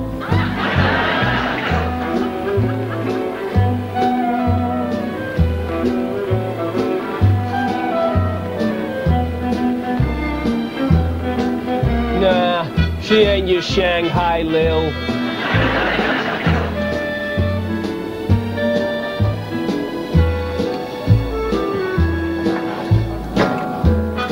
Don't give him flowers. He'll just take them straight to Shanghai Lil.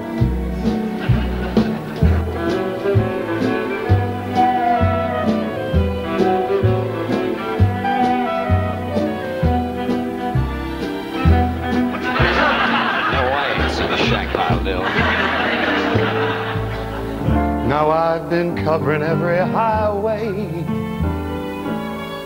and I've been climbing every hill. I've been looking high, and I've been looking low, looking for my Shanghai Lil.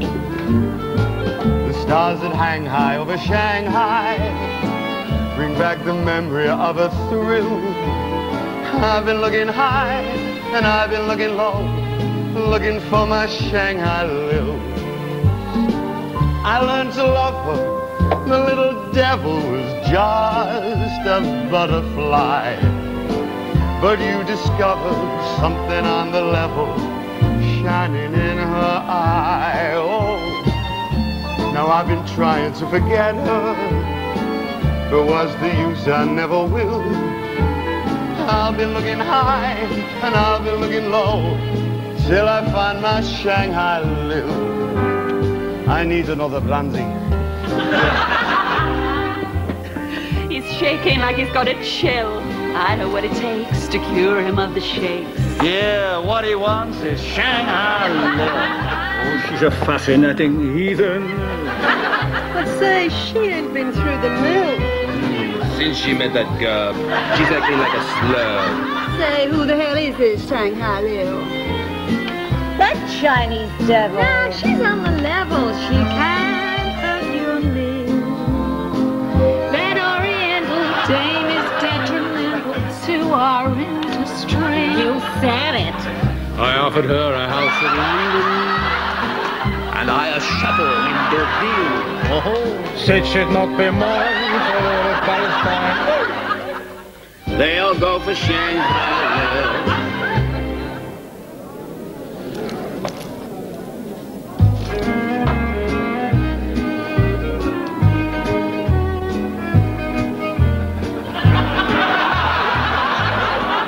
Billy Hutchinson, what brings you to this low-life waterfront dive? I've been looking everywhere for you, Lily.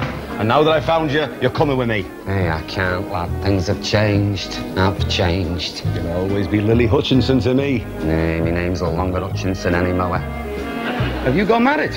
Don't be a pie can. It took more than one man to change my name to Shanghai Lil, the deadly lotus blossom of the whittle. I miss you very much a long time. I think that you no love me still. I've been looking high, and I've been looking low, looking for you, Shanghai Lil. I think you go with other sweethearts, and belly many tears I spill. He's been looking high, looking for his Shanghai Lil. I got new lover. You little devil, you're just a butterfly. I like new lover. You're still on the level, you can't kid this guy. I play to Buddha in the Joss house, and Buddha he bring back my bill.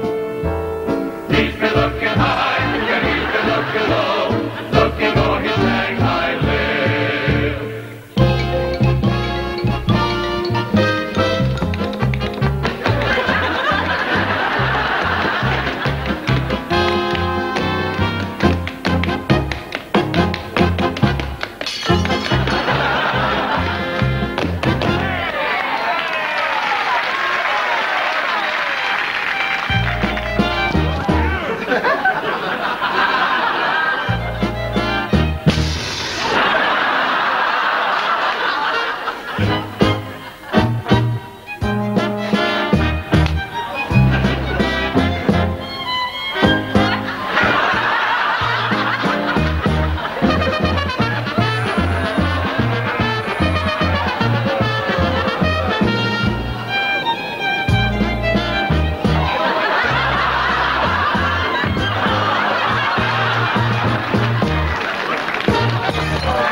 I play to Buddha in the Joss house, and Buddha he bring back my bill. I've been looking high, I've been looking low, looking for my Shanghai bliss.